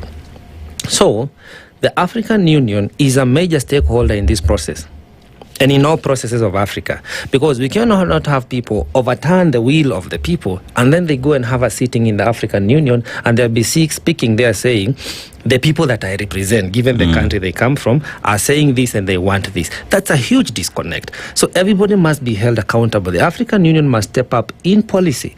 If what the service charter they have is what we have all signed to, we all should subscribe to that. And it says there has to be freedom of association by allowing all political party players to have political parties, so you can have an opposition and have a well, good political framework, an election. Then you can have a leader who can come and sit with us or with them at the African Union. The same goes for the East African community. Therefore, we cannot bury our head in the sand and say that these are just theories. It is not just a theory to say that Kenyans were abducted in Uganda and the government did not do anything, that we are beginning to give credit to a former president. Yet we have a government in place. We have a system in place. We have a whole Ministry of Foreign Affairs.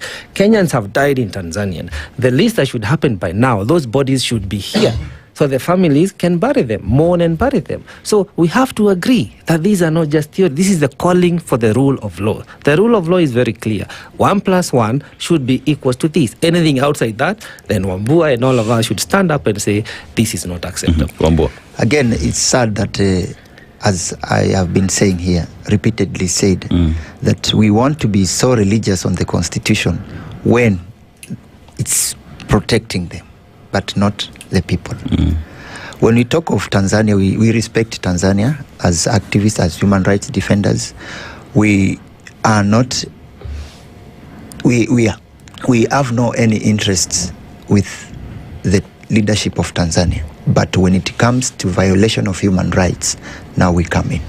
It's when you see what is happening on the internet, when you hear of mass graves, when you hear that people are being dumped into the ocean, bodies are being dumped into the ocean, why should we keep clinging on the document that is not helping us?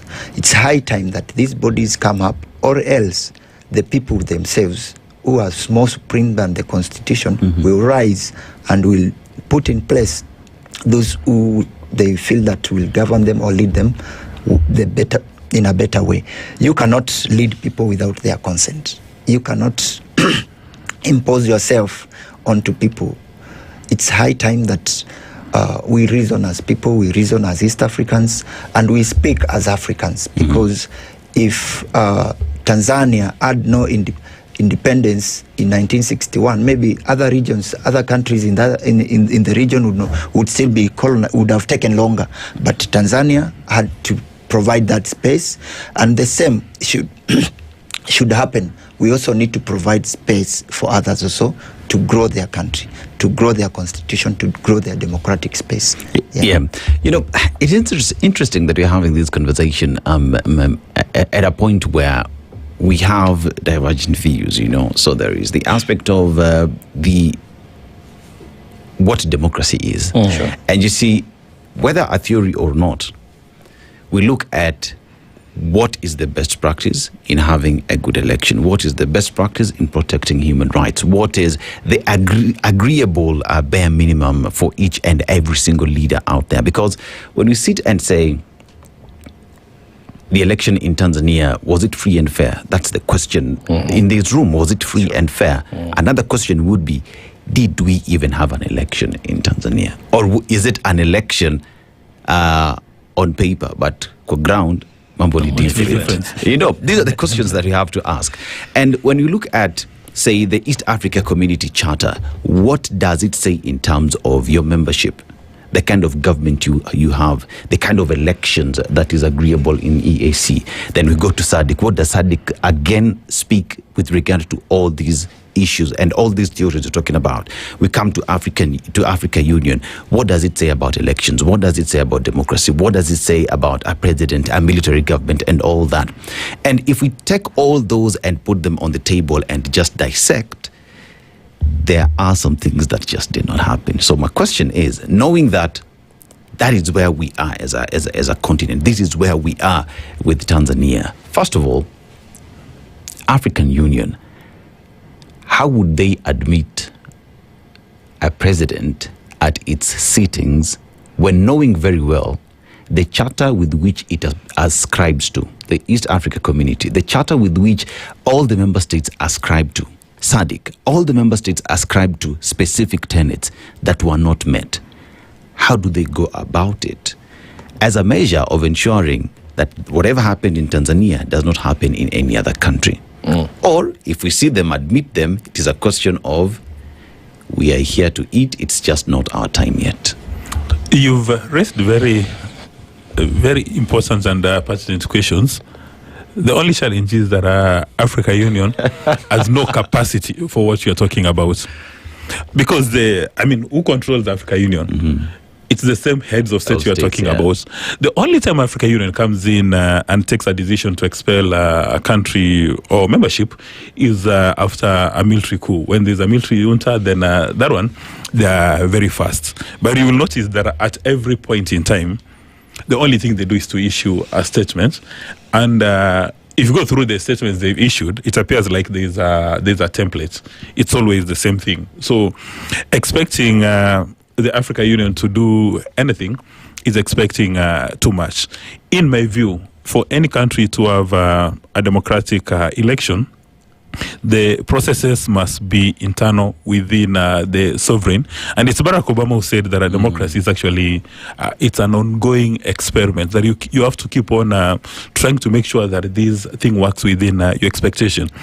And a good election, most of the time, where there is serious political competition, normally it's 51, the winner gets 51, and then the loser gets maybe 47, and then of course there are other people who share those votes.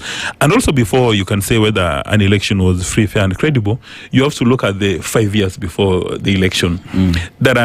How easy is it to register a political party in a particular country? Do these political parties have resources? For people who are who are going to be in the political competition, are they free to present their issues? Can they have meetings? Can they hold rallies? Can they do all these kind of things? Because on the material day when you are casting the ballot, that is the last step. So you must look at this entire process. Now, Kenya has gone the extra mile. That you even have something called the Political Parties Fund.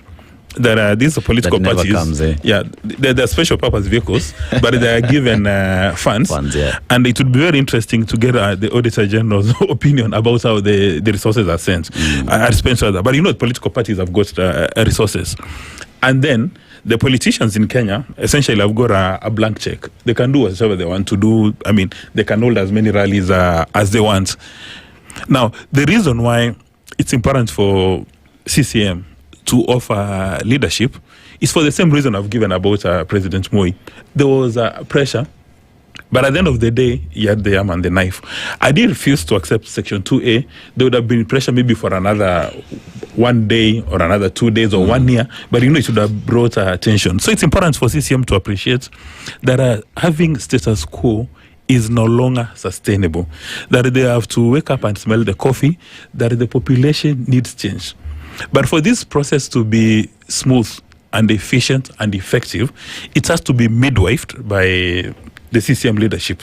Just like President Moi took a departure from what Kanu was saying, they did want Section 2A. In fact, everyone who stood up to speak said Section 2A is the best thing that is happening in this part of the world. They did not want it to move till the president said, we are going to amend this. Now, the same situation obtained with President Kibaki after the Bangor election. You're coming up with all these things, but still it takes, after all the pressure, the international community, Kofi Annan even having a diplomatic cold. You remember there was pressure from the US, from UK, everybody. And interestingly enough, is that one of the key architects of that process is President Jakaya Kikwete.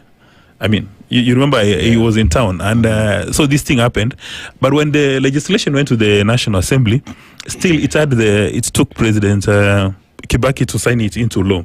So there's an opportunity for CCM to work with all stakeholders, not just limited to the opposition politicians and opposition party, the business community, civil society, activists, because everybody has got an idea, especially if you're a resident or domiciled in Tanzania, that you've got an insurable interest in the going concern of your country. So everybody has got an interest, and then the leadership must midwife it. And if they don't do that, then it means this thing is going to be, there's going to be latent fury, and if they don't midwife the process, then after another 5 years, then they're going to have a disaster. Kamanya, No. I ask the question. Right. President Samia Suluhu being at the center and forefront of what has happened in Tanzania today, do you think the people of Tanzania believe and trust that she is the change maker? Well, they did not even want her to be anywhere near the position of influencing any change. If they did, we would not be where we are. She got 30 million votes, though. Well, and they were tallied, I think, overnight. That system, I want to import it to Kenya, because our tallying system, our bombers, takes days. But they did 31 million, I think, overnight. However, away from that, the question I'm raising for all of us, should it be this difficult for a population of any country in Africa to make a choice of their leader? Because that's the basic question we are asking. Should it be this difficult for us as Africans to decide, whichever sovereign country we come from, the person we want to be our number one subject? Because that is what Tanzania are contending with now. Uganda will be facing the same next year. I think that will be the semi-finals. Then we'll have the finals in 2027 here in Kenya. So we need to look at the democratic space. We need to allow the populace to come out and voice their opinions, because since time immemorial, man in Africa has had governance. This is not a new thing. It's not a new concept. We had kings, we had kingdoms. Some are still existing, even in Uganda and in the western part of Africa. And people used to make decisions. And it used to be, though there would be war, but then the majority would have their way, and then the minority would have their say. That's all Tanzanians are asking for, that allow us to come out and vote. If more people still vote for you to be the president as Mama Suluhu, then you become the legitimate president of that country and many other countries in Africa. So I don't think it should be made this. We don't have to labor for our freedom of expression. What we should be laboring for now is the economic liberation of our continent. And remember, bad elections give you bad governance, that gives you bad economy, and they sustain poverty. Then allow me to be the devil's advocate and pose a question to Wambua. Wambua, what do you make of the elections or lack of the same in North Korea? What do you make of elections? Or lack of it in North Korea? Okay, North Korea is a special case because we know they are in a socialistic environment. They are socials. They believe in socialism. So for us who are in Africa, we are a bit confused because there is socialism, there is capitalism. we are in that. We are swimming in that ocean. Okay, then forget North Korea for a while. Let's go up the road. Go to the two Sudans, South Sudan and Sudan. South Sudan and Sudan. That is what now is eating our Africa. That the external influence is cropping, and the same is happening to Tanzania, I think, because you see now Suluhu, Ruto, they are giving out the national assets. They are giving out the ports in Dar es Salaam, in Tanzania. I would beg you to spend a little more time on South Sudan, whether you've prescribed a solution as you seem to have for Tanzania. And this is how I would look at it. For Sudan. As Wambua comes in, let's look at it this way. You see, there are different kind of wars that we are experiencing in Africa. Some of them is physical, actual war, like in the Sudans, we could say.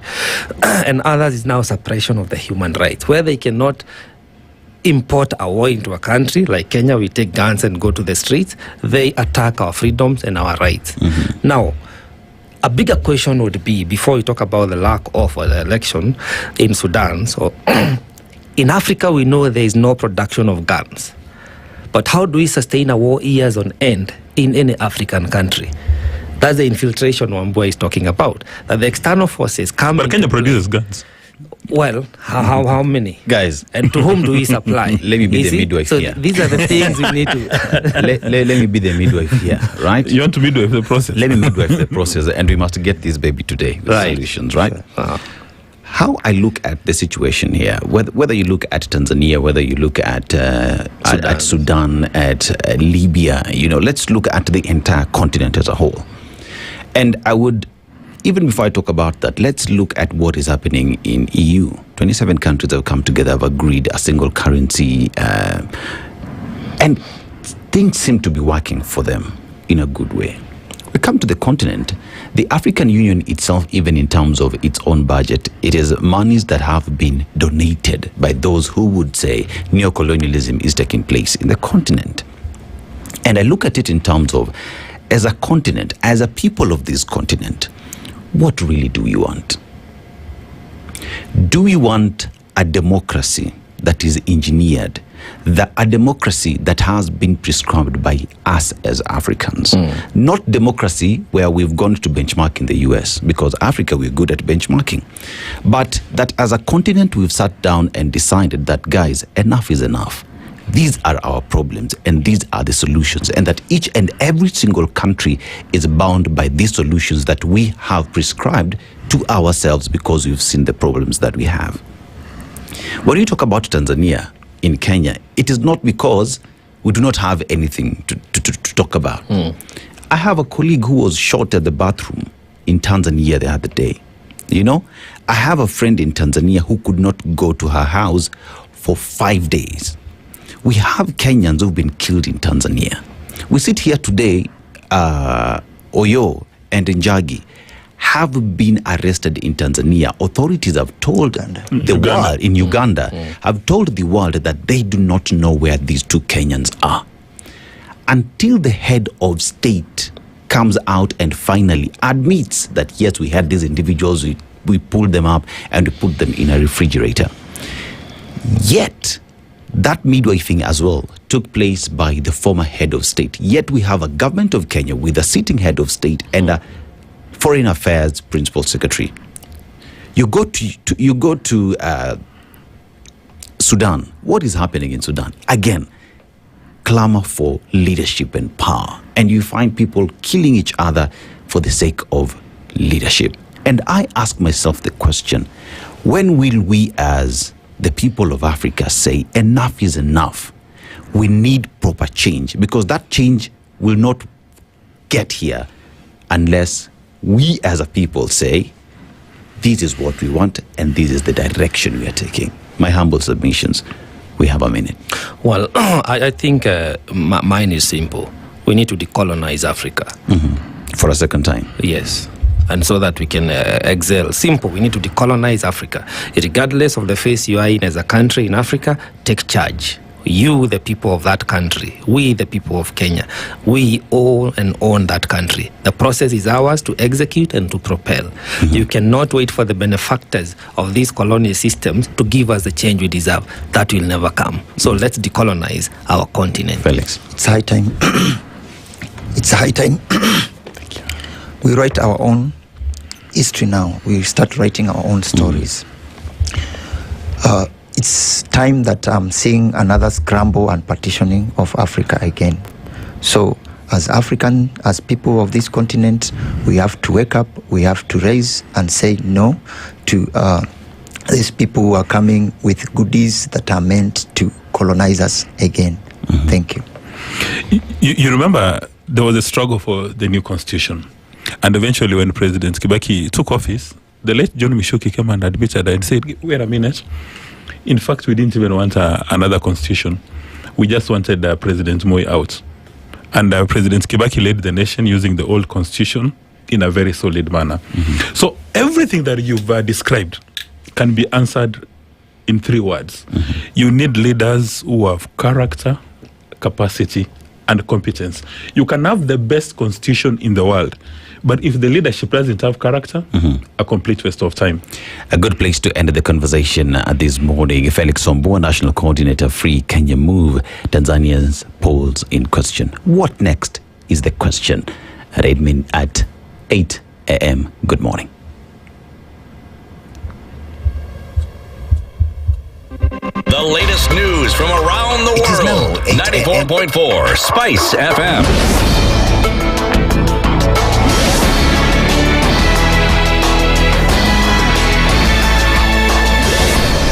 Good morning. This is the News Wire. I'm Leah Ubaga. Senators and governors are headed for a major clash over management of funds, with the former seeking to establish oversight offices in counties in a bid to keep an eye on the use of billions sent to the county governments. The bill, introduced by Narok Senator Ledama Olekina, aims to give senators more power to monitor the spending of public funds by counties. In the bill, Senator Ledama proposes the establishment of budget monitoring offices with the aim of ensuring that there is no wastage of public resources distributed to counties from the national government. It also aims to monitor various activities of counties as they implement their devolution responsibilities, such as holding public engagement sessions and monitoring every step to ensure that the county's operations are in line with the Constitution and especially the guidelines of the Public Finance Act. The Kakamega branch of the Kupet Association and Kesha are now calling on Inspector General of Police Douglas Kanja and his counterpart DCI boss Mohammed Amin to expedite the investigation into the mysterious death of Munyuki Secondary School Principal Simon Isiaho. Speaking to the press in Kakamega, Kesha Kakamega branch chairman Michael Mokua and Kupet Secretary General Harrison Otata expressed outrage over the incident and urged the relevant units to ensure justice is served. If the sub-county is not able to do its work, we are demanding that the director of a criminal investigation at the headquarters must send a neutral team to ensure that the truth and the perpetrators of this case are brought to book. And tomorrow, if by the end of today there will be nothing to reveal that something has taken place, tomorrow we are saying we shall be in that school and that region to demonstrate to the police station and the DCI and the commanders of whatever station to ensure that the truth of this murder is brought to surface. Mokua and Otato have also raised concerns, indicating that this is not the first time such an incident has occurred. Kama Kesha leadership Kenya mzima tunapendekeza kwamba walimu wakuu wapewe ulinzi, na katika ulinzi waweze kupewa bunduki zile ambazo tutakuwa tukitumia hapa ili kuweza kujihami sisi wenyewe, kwa vile tumegundua kwamba tuko na maadui wengi na hakuna mtu ambaye anatujali. This is not the first incident, and that is what I'm saying, why I'm saying that the business of Lugari will not be the same. We are aware of a deputy that was murdered, and up to now the perpetrators have not been known. We are assuring the country today that this one will not be a normal activity. Kupet and Kesha have now threatened to put pressure on Teachers Service Commission to transfer all teachers from Lugari constituency if security is not prioritized. Former Botswana President Ian Khama has dismissed Tanzania President Samia Suluhu Hassan as illegitimate. Addressing a forum on African at Lukenya University, Khama accused Suluhu of rigging the October 29th election and using force to clamp down on dissents. The former president, who was in office from 2008 to 2018, also took a swipe at Cameroon President Paul Biya, who was sworn in office recently at 92 years old when he can hardly walk. He said the two cases were among many others, which underscored the governance blight affecting Africa. This event comes as the Tanzanian government has extended an invitation for talks with the opposition following a wave of deadly post-election violence and has left the nation on the edge. Human rights organizations have raised alarm over the state of governance and freedoms in East Africa's largest country, urging authorities to safeguard civil liberties as tensions continue to simmer. Here's Vice Tanzanian President Emmanuel Nchimbi. Lakini ni dhamira ya Rais Samia Suluhu Hassan kuhakikisha kwamba tunaanzisha mazungumzo ya maridhiano ili kuhakikisha hata hao wachache wanapata nafasi ya kusikilizwa ili kuwa na taifa lenye amani na umoja na kuendelea kuwa mfano wa utulivu katika Afrika na dunia. Na iko tayari kupokea wageni wa aina mbalimbali kutoka duniani kote, lakini pia na washukuru viongozi waliotangulia kuzungumza kabla yangu ambao wametoa pongezi za dhati kwa Rais Samia Suluhu Hassan. Nataka niwahakikishie kwamba hakuna jitihada ambayo Rais Samia ataiacha katika kuhakikisha Tanzania inapata maendeleo, lakini pia amani ya nchi yetu inaendelezwa. That's the news wire. I'm Leo Baga, and remember to continue enjoying the EPL marches across our radio stations, Berur, Radio Maisha, and right here on SpiceFM.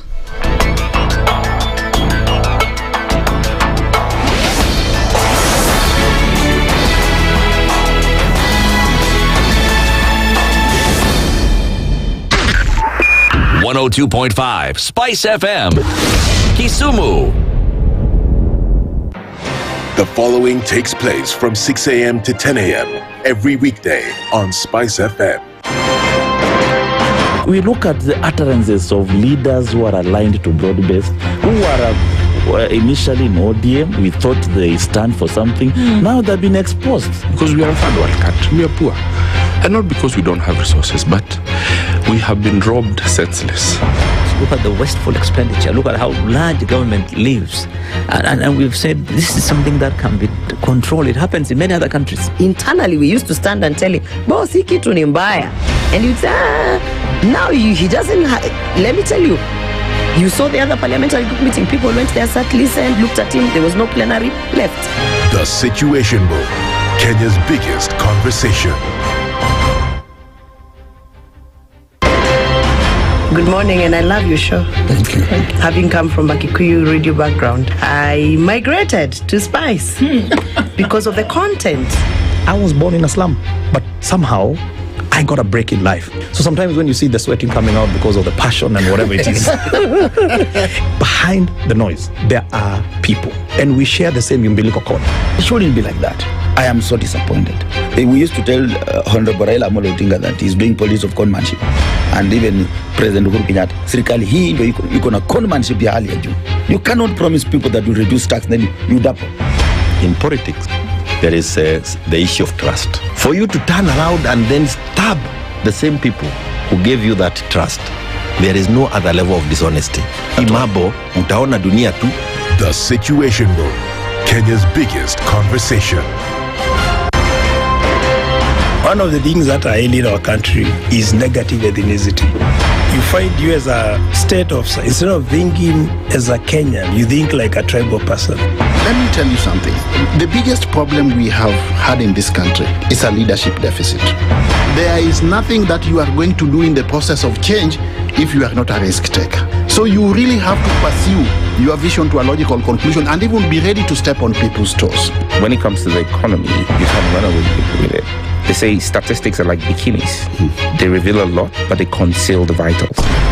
And so government people would throw statistics at you and tell you they're revealing a lot of information to you, but it's really concealing the real vitals. We need to get out of that, because when we want to grow our democracy, one basic thing that really requires to be understood by the political class, by all of us, is institutions are critical. This is the Situation Room, the only way to start your day. In this country, 6 families and 8,000 Kenyans control 90% of the GDP. We are not a country. We are a plantation. We work for Ruto. When you're telling the judges court orders are papers or they will not obey court orders, they're sitting and you're seeking orders from them. So how are they supposed to interpret it? Isn't it an oxymoron? When you see a judiciary that seems to be under some control somewhere, you start questioning. We have very powerful governors, but they don't use their offices to serve the people. If you are not shameful to do what you are doing, why should we protect? Mature, intelligent talk every morning. Spice up yourself.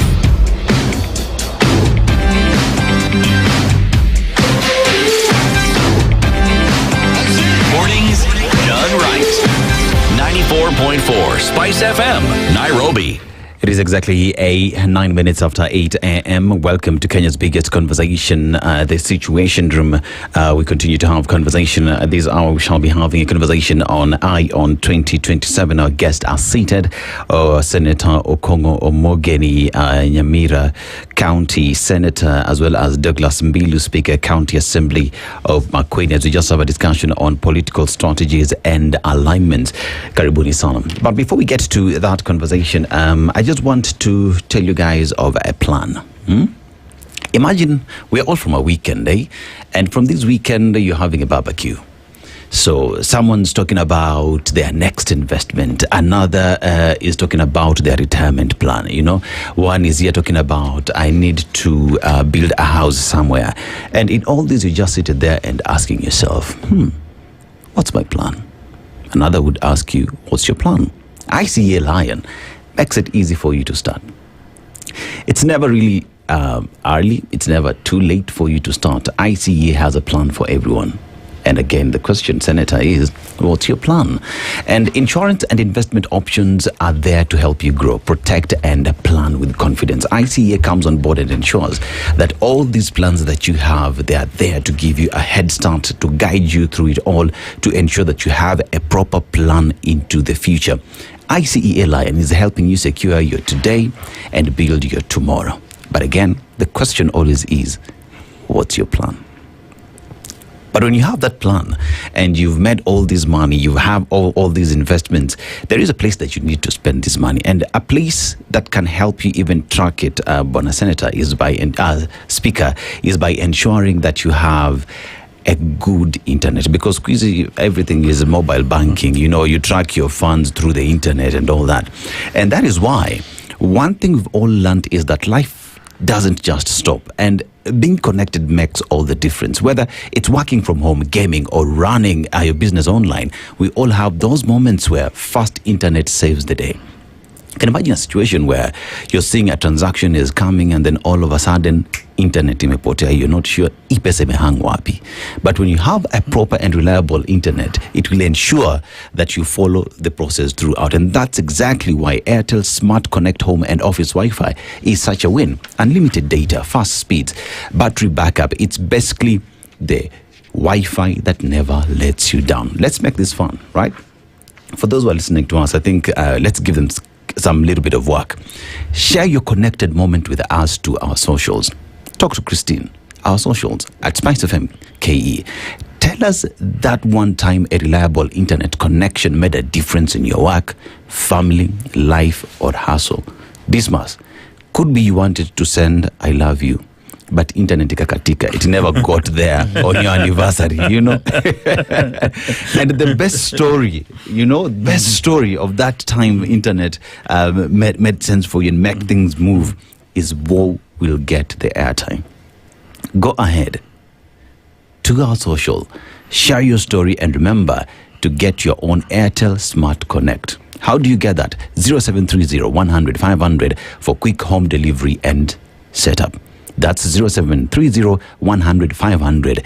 Airtel Smart Connect, home and office Wi-Fi. We have a plan, and finally, we're using that money to connect, right? But now I want us to get into the conversation, on 2027. But before we get to that, I just want us to go to Sierra Leone.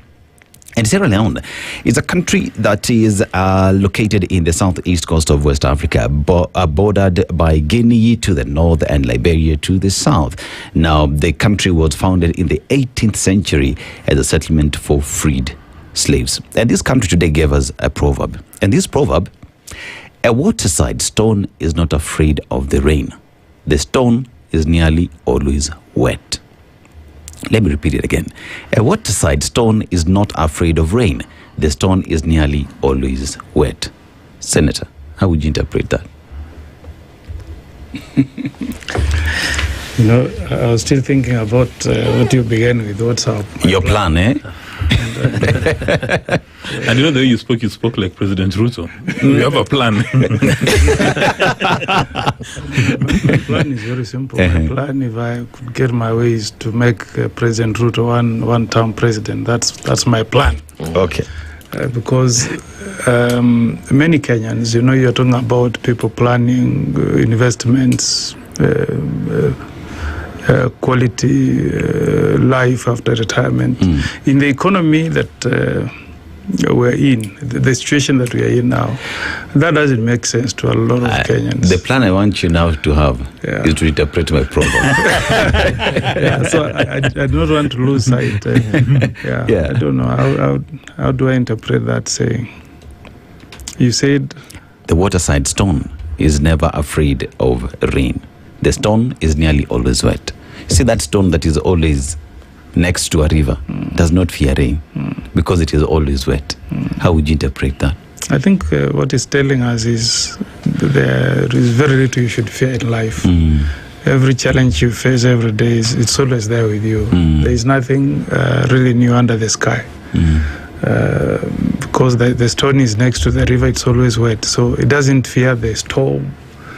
Whether the storm comes, it rains, it's always wet. Yeah. Hope I've got it right. Your interpretation is always right. Douglas. Thank you very much. This stone at the riverside, it caught itself there for whatever reasons. And my interpretation is that as Kenyans, we've got ourselves where we are. In murky state of politics, bad economy, poor governance, violation of human rights, and name it. There are quite a number of issues that I can speak to it. And therefore, we don't have to be afraid. We have to bear with it until 2027 so that we may resolve the problems. Okay. Yes. Well said, well put, and let's just dive straight into it. 2027 is just across the corner, you know? Campaigns are ongoing. One would say it's not according to the law because the law is clear on when campaigns should start, but I digress. We are here today. But as we talk about 2027 and alignments that we see, political parties making strategies to win, to form power the next election. Senator, you say your greatest plan now is one term. But even as that is the greatest plan, how is that going to take place? Yeah, I think the sad part is that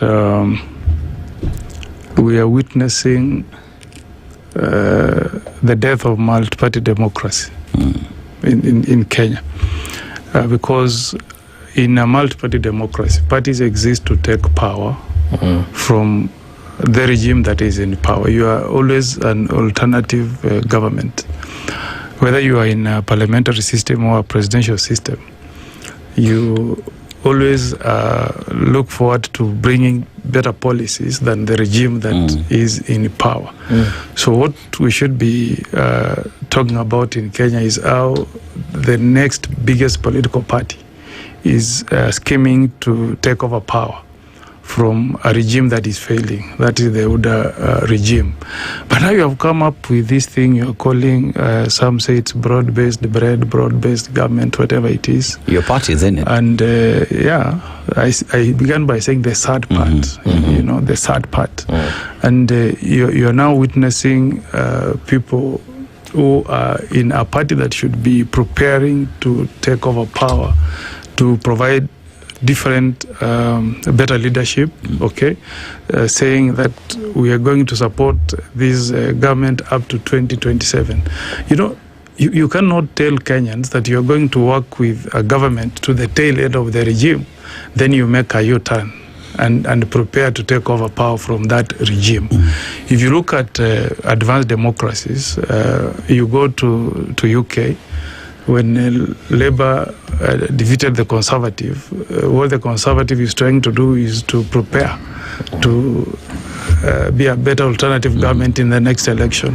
The Green Party is working day and night to come up with better policies, demonstrating to the British people that we can be a better alternative government. We can come up with better taxation policies, better healthcare policies, etc.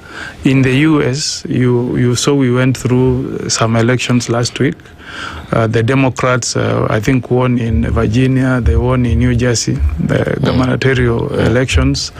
In California, the preposition 50, the drawing of boundaries is to ensure that in the next elections, the Democrats will send more people to House of Representatives as Democrats.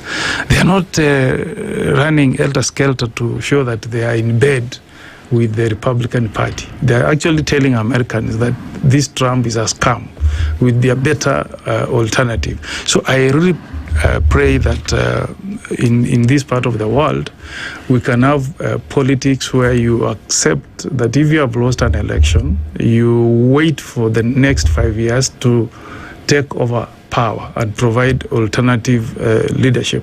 Not this thing of telling us that we all must serve in cabinet for the country to move to get too fast to all the status to move forward. But so I think what we should be doing now is putting in place structures of rolling out our campaign maybe from mid next year as a party, showing Kenyans that we can indeed be an alternative government.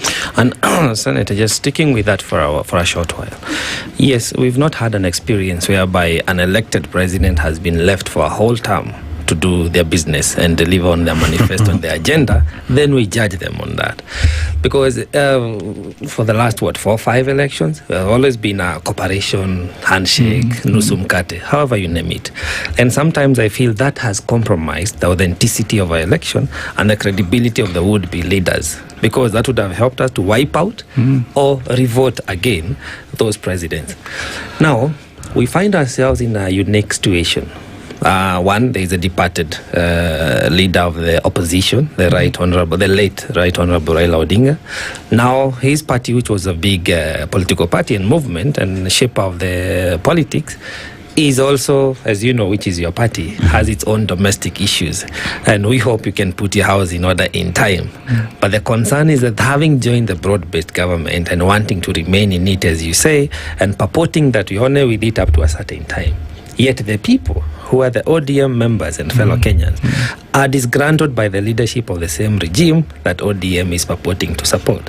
That double speak, where does it lead us? And perhaps as you ventilate on that, we have a constitution. We should be led by the rule of law. There is a clause on the Retirement Benefits Act of a president that says once you leave office, 6 months after, you should not lead a political party. Our former president is a party leader of Jubilee. Where are your thoughts on this? Okay, first I think I've my own issues around that, because we have absolute rights under the Constitution, and one of the absolute rights is right of association, right of expression, and the likes.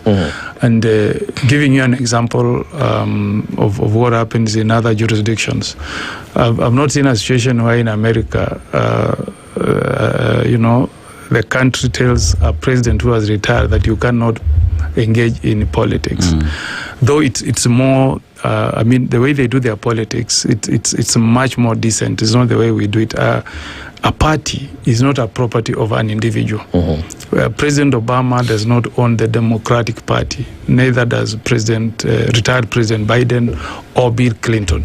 But they are firm and committed members of that party. So anytime the electoral cycle comes, you will see Bill Clinton step out and pitch and support a Democratic candidate in a presidential election. Or even if you are observing the US elections last week, Obama was out there campaigning for Democratic governors in New Jersey, in New York, Virginia, okay, which is okay, and the mayor in New York, okay, showing that they are committed members of that party. They identify with the ideals of that particular political party. Now, I disagree with this notion that a president who has retired in Kenya should not engage in any politics. I think a member of a political party, including a retired president, has a right to pitch and support for any candidate who is seeking an election under that political party. So to answer you is I know that law exists, but I really think that it's in direct conflict with the Constitution, which gives us absolute rights. So just like in other civilized democracies, any member of a political party, including a retired president, has a right to pitch for that party to take over leadership in a democracy. Douglas, I want to look at 2027, the elections that are coming. So we have REBC that is registering Kenyans, 6.3 million is their target as we approach the election day. Voter turnout is low. But even as the political class is realigning itself, preparing for the next election, we're seeing a lot of movement that is happening, you know. And even as these realignments are taking place, the bottom line question is, are these realignments for the benefit of the people of Kenya, or are these realignments so that the political class can continue being there? Because we have to look at the manifestos that will come, the promises that will come, and we have to look at all these promises, manifestos, and plans with the history. So who is this that is promising us heaven? And how does their history look like? Thank you very much. Professor has just indicated that the American democracy is a little bit advanced than Kenyan and African for that matter. And the Kenyan political parties cannot be distinguished from the people and individual around a political party. And that's why from historical moment you find that an exit of a political party, then immediately you see death of that political party or disgruntled. That is from KANU in 2002, Kibaki in 2013, Uhuru exited recently, but is trying to find his way, struggling against Gachagua, meaning then that there is a little bit of a problem around that region. Look at the exit of Baba, may soul rest in eternal peace.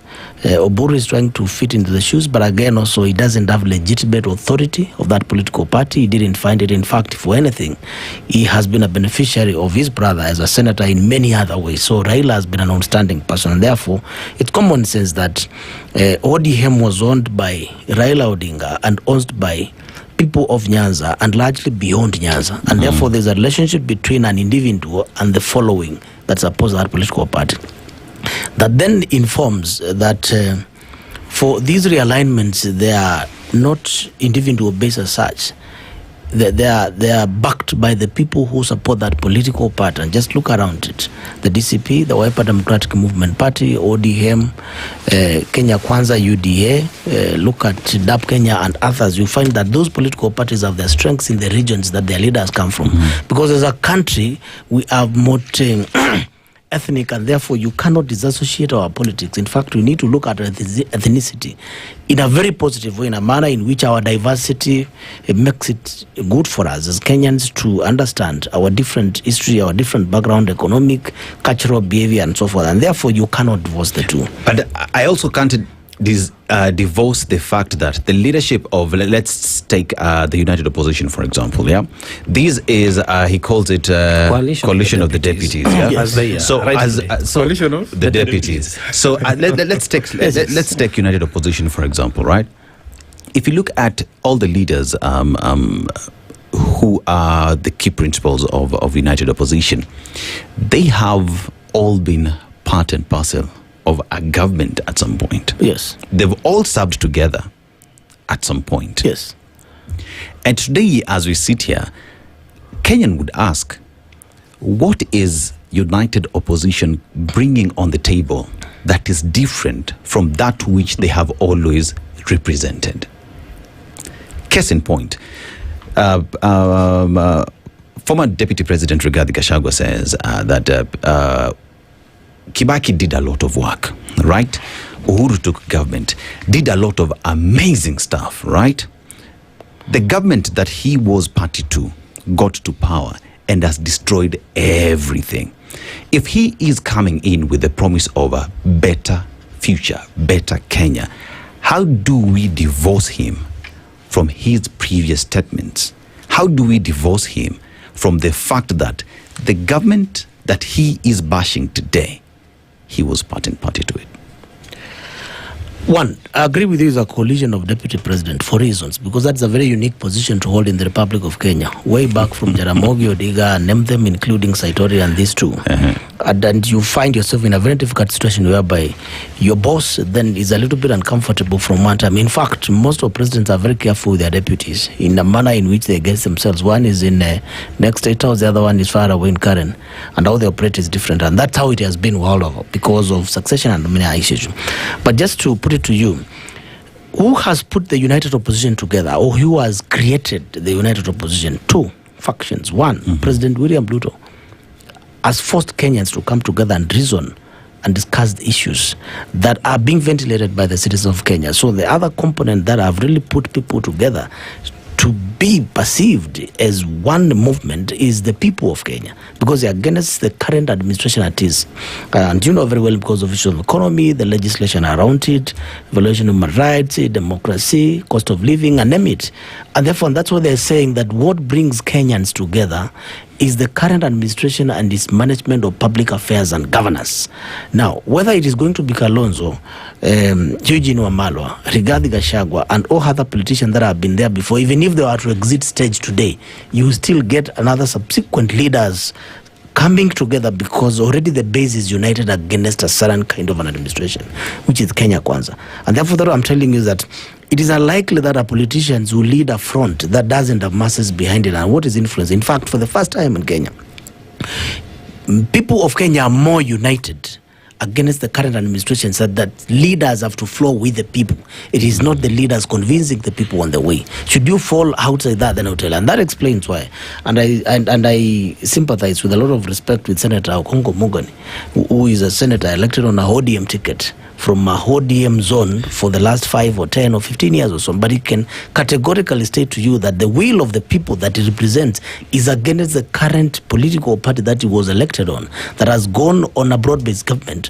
And then it follows without saying that a landed senator he must align with the people, and therefore it's not about Senator Okongo Mugani. He's practicing his responsibility as an elected leader to represent the will first and the wishes of the people, not to take them in the direction that they do not wish to. So therefore, the least common multiple denominator that determines the unity of the united opposition is the people of Kenya, not even the leaders. Mr. Speaker, the challenge we have in Kenya, as a senator, as indicated, is these political parties are just special purpose vehicles for politicians, and these politicians never ever have succession plans. That is why today ODM is a tower of Babel. Anybody and everybody in ODM is making policy pronouncements around the political party. One, we must be in government, or we must be in the coalition in government. Another one says we'll work with them till 2027. And another one says we are not in government. I'm the one who signed that document. Because the glue holding ODM together has melted. Mr. Raila Odinga is no longer in the room. And deliberately, either by omission or commission, he ensured there was no succession plan, so that nobody knows who is leading ODM. And ODM has never had an election. So anybody in office today would not claim that they've got the mandate of the people to lead the political party. That is why every Tom and Dick and Harry within the party is presenting a party position. I mean, the last few days you see news releases and statements coming from ODM signed by everybody. Oh, Gladys Wanga, this one is saying this one is saying this. Till now you get confused. The challenge we have is, I mean, and they may not admit it, that Kalonzo Musyoka is the glue holding WEPA together today. If Kalonzo today takes a decision that I'm going to work with President Ruto, everybody within WEPA will say that is a wise decision. In fact, we are waiting for that decision. Because in most of these political parties, when their leaderships are wrong, nobody will ever tell them they're wrong. Like, for instance, when Raila Odinga was, most of the time he was right, but he was also wrong. But nobody had the alacrity to tell him, Mr. Raila Odinga, you are wrong. And you see now the way Mr. Kalonzo Musyoka is behaving. Actually, his trip to Western Kenya, in my view, I think that was an amazing trip. That is why people were saying that Kalonzo is a softie. And then they're saying, he's a bit meek, he doesn't have the killer instinct. You cannot underrate him. You cannot underrate Kalonzo Musyoka, who has not been in power for a long time.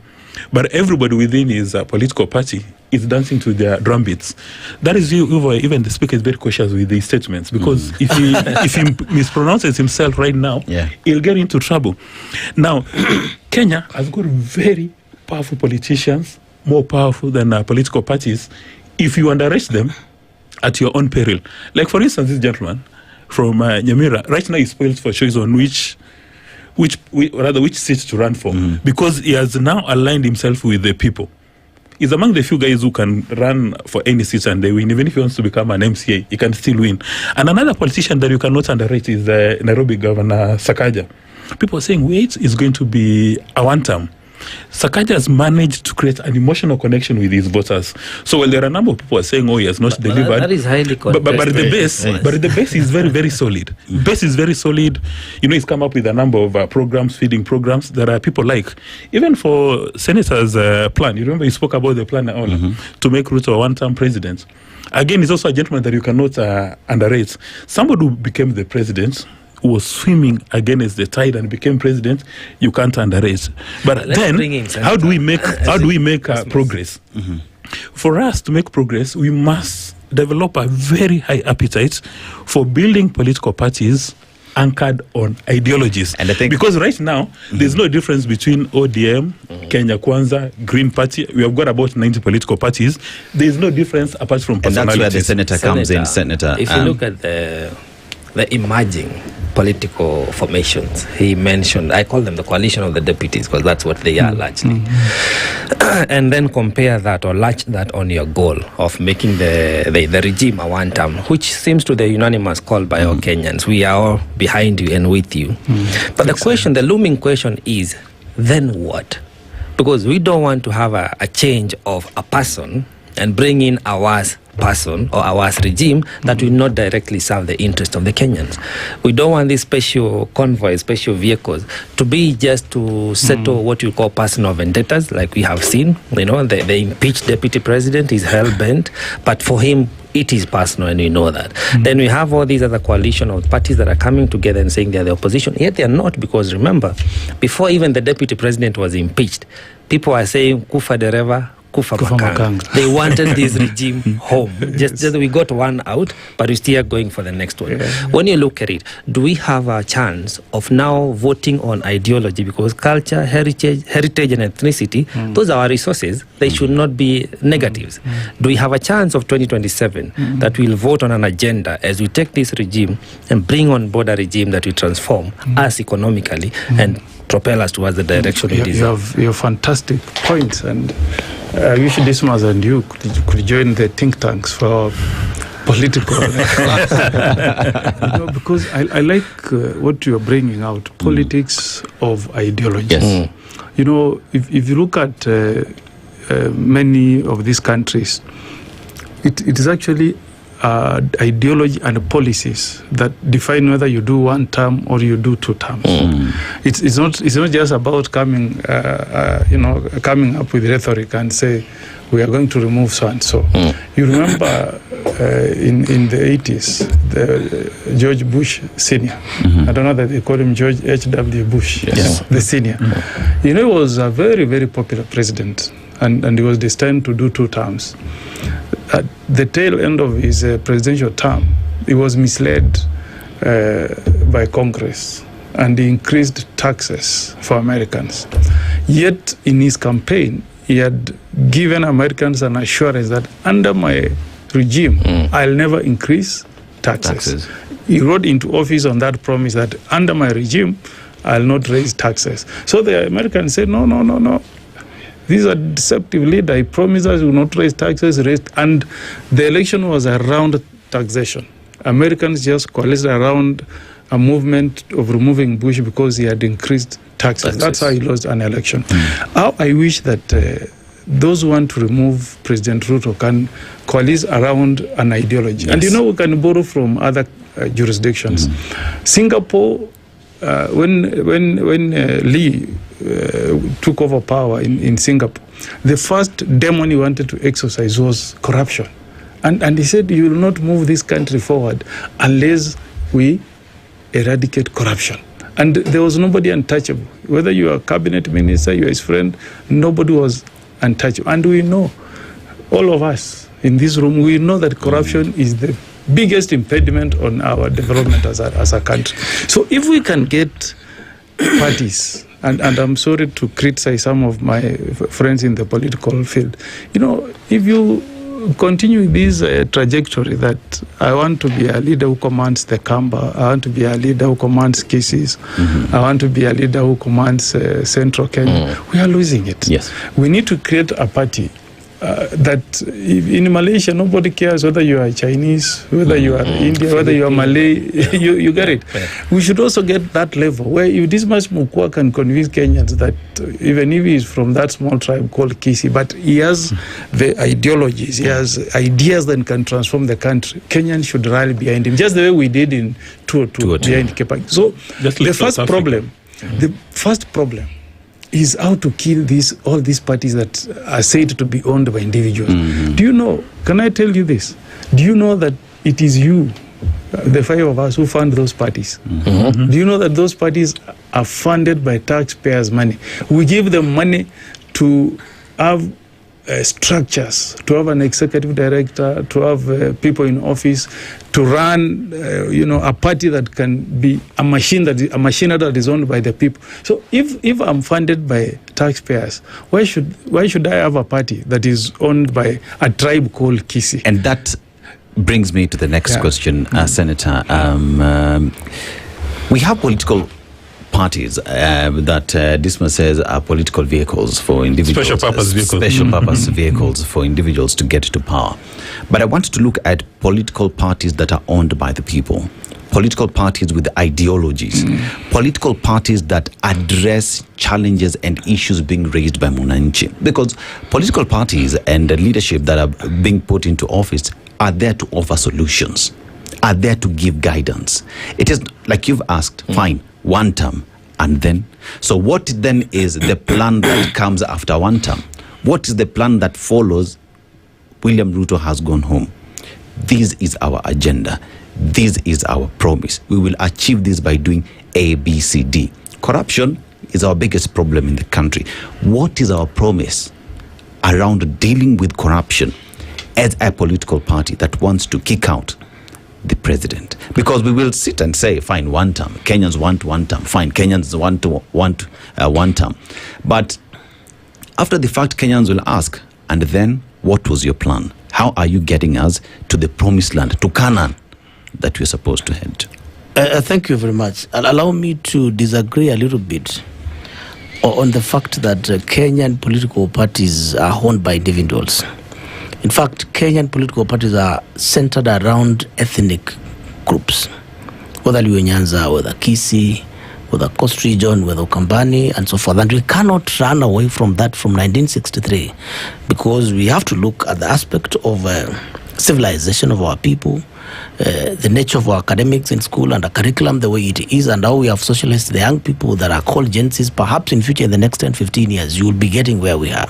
But at the moment, how we are doing our things, including how we have teachers in our primary schools in the same region, because you find all principals in Kisi are Kisis, and naturally they are Kisis, and Kisi are unique people, the way they live.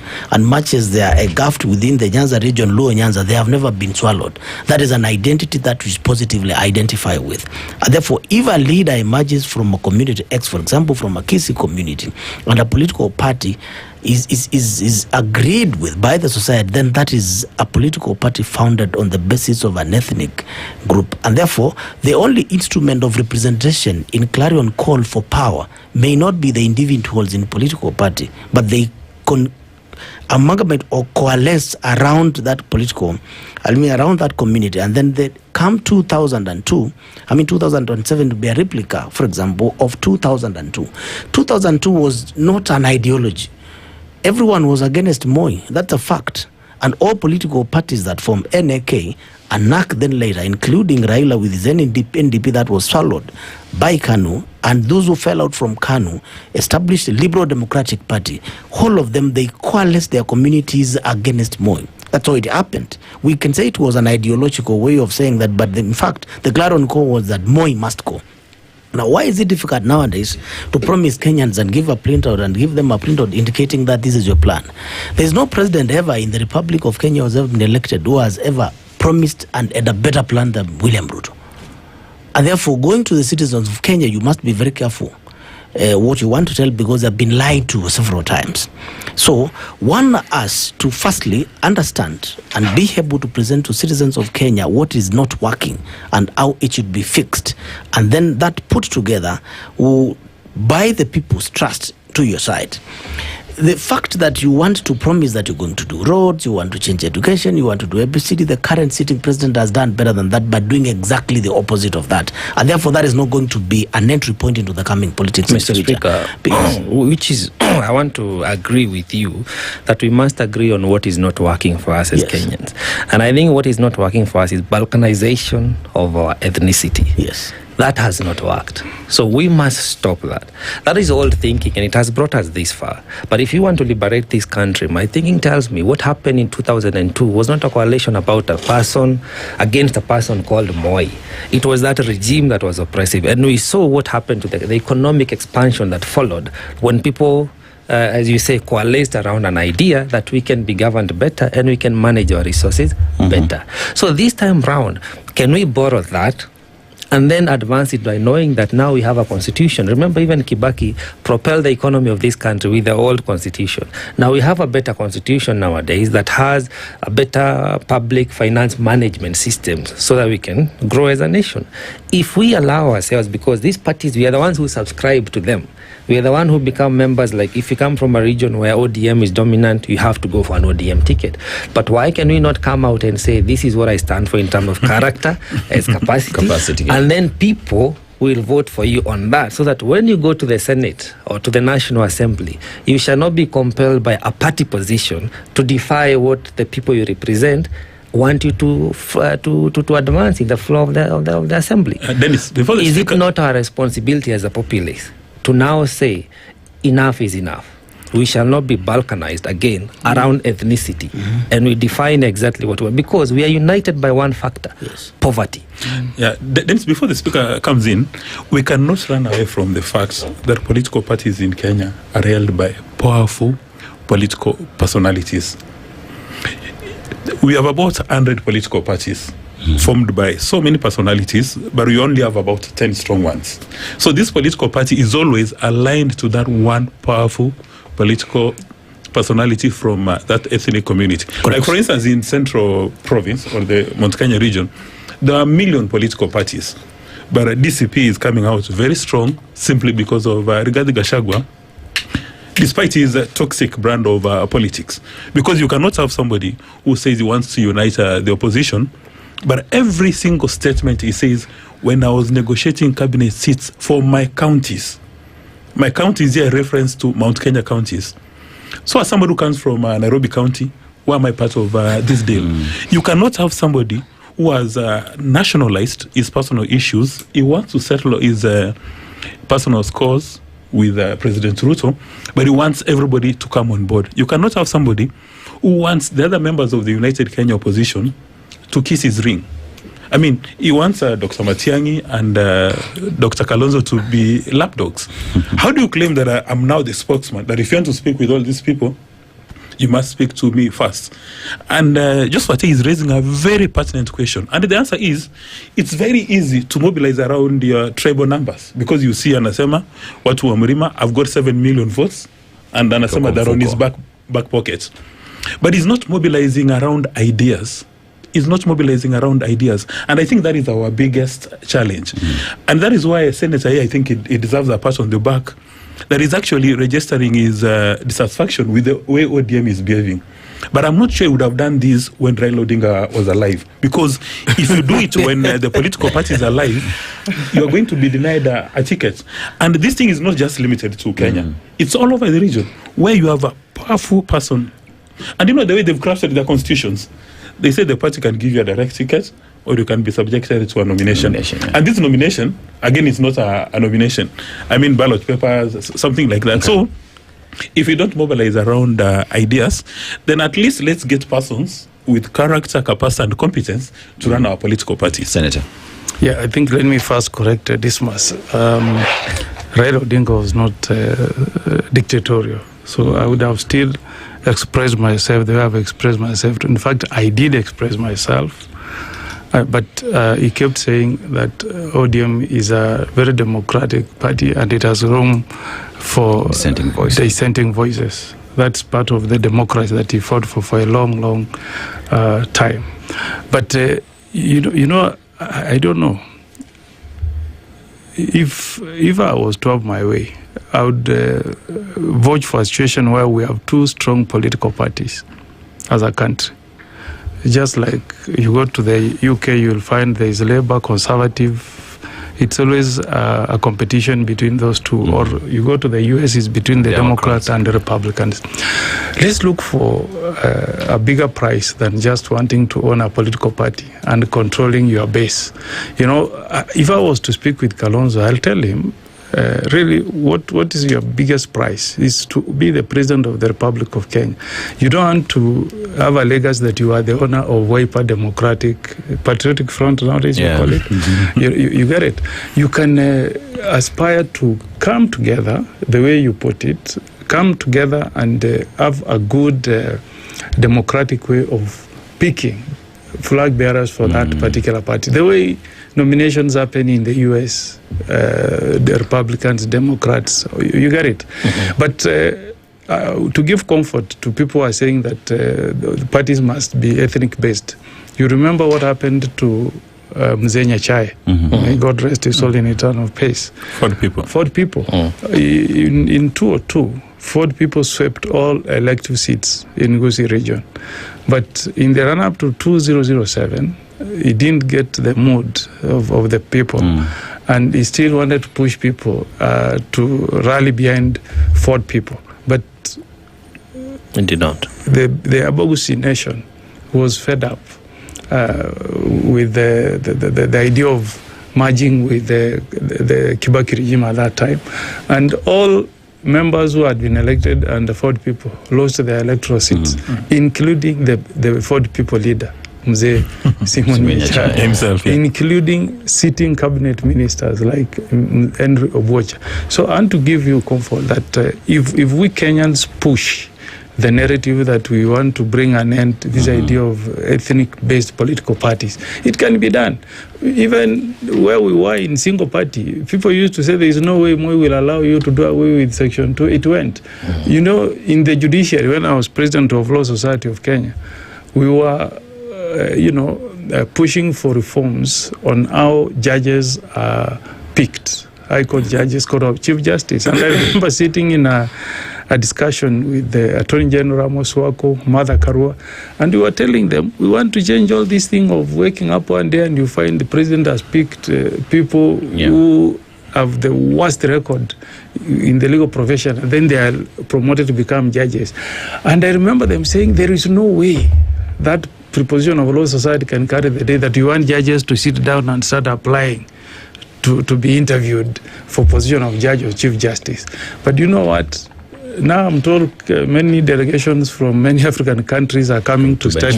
It's a best practice. It's a best practice. So we can do it. We can tell Rigiji that there is a bigger goal you can fight for more than just wanting to control Mount Kenya with your DCP. Be a part of a larger movement that wants to come up with better policies. You know, if you want to develop this country, you must have a business-friendly regime.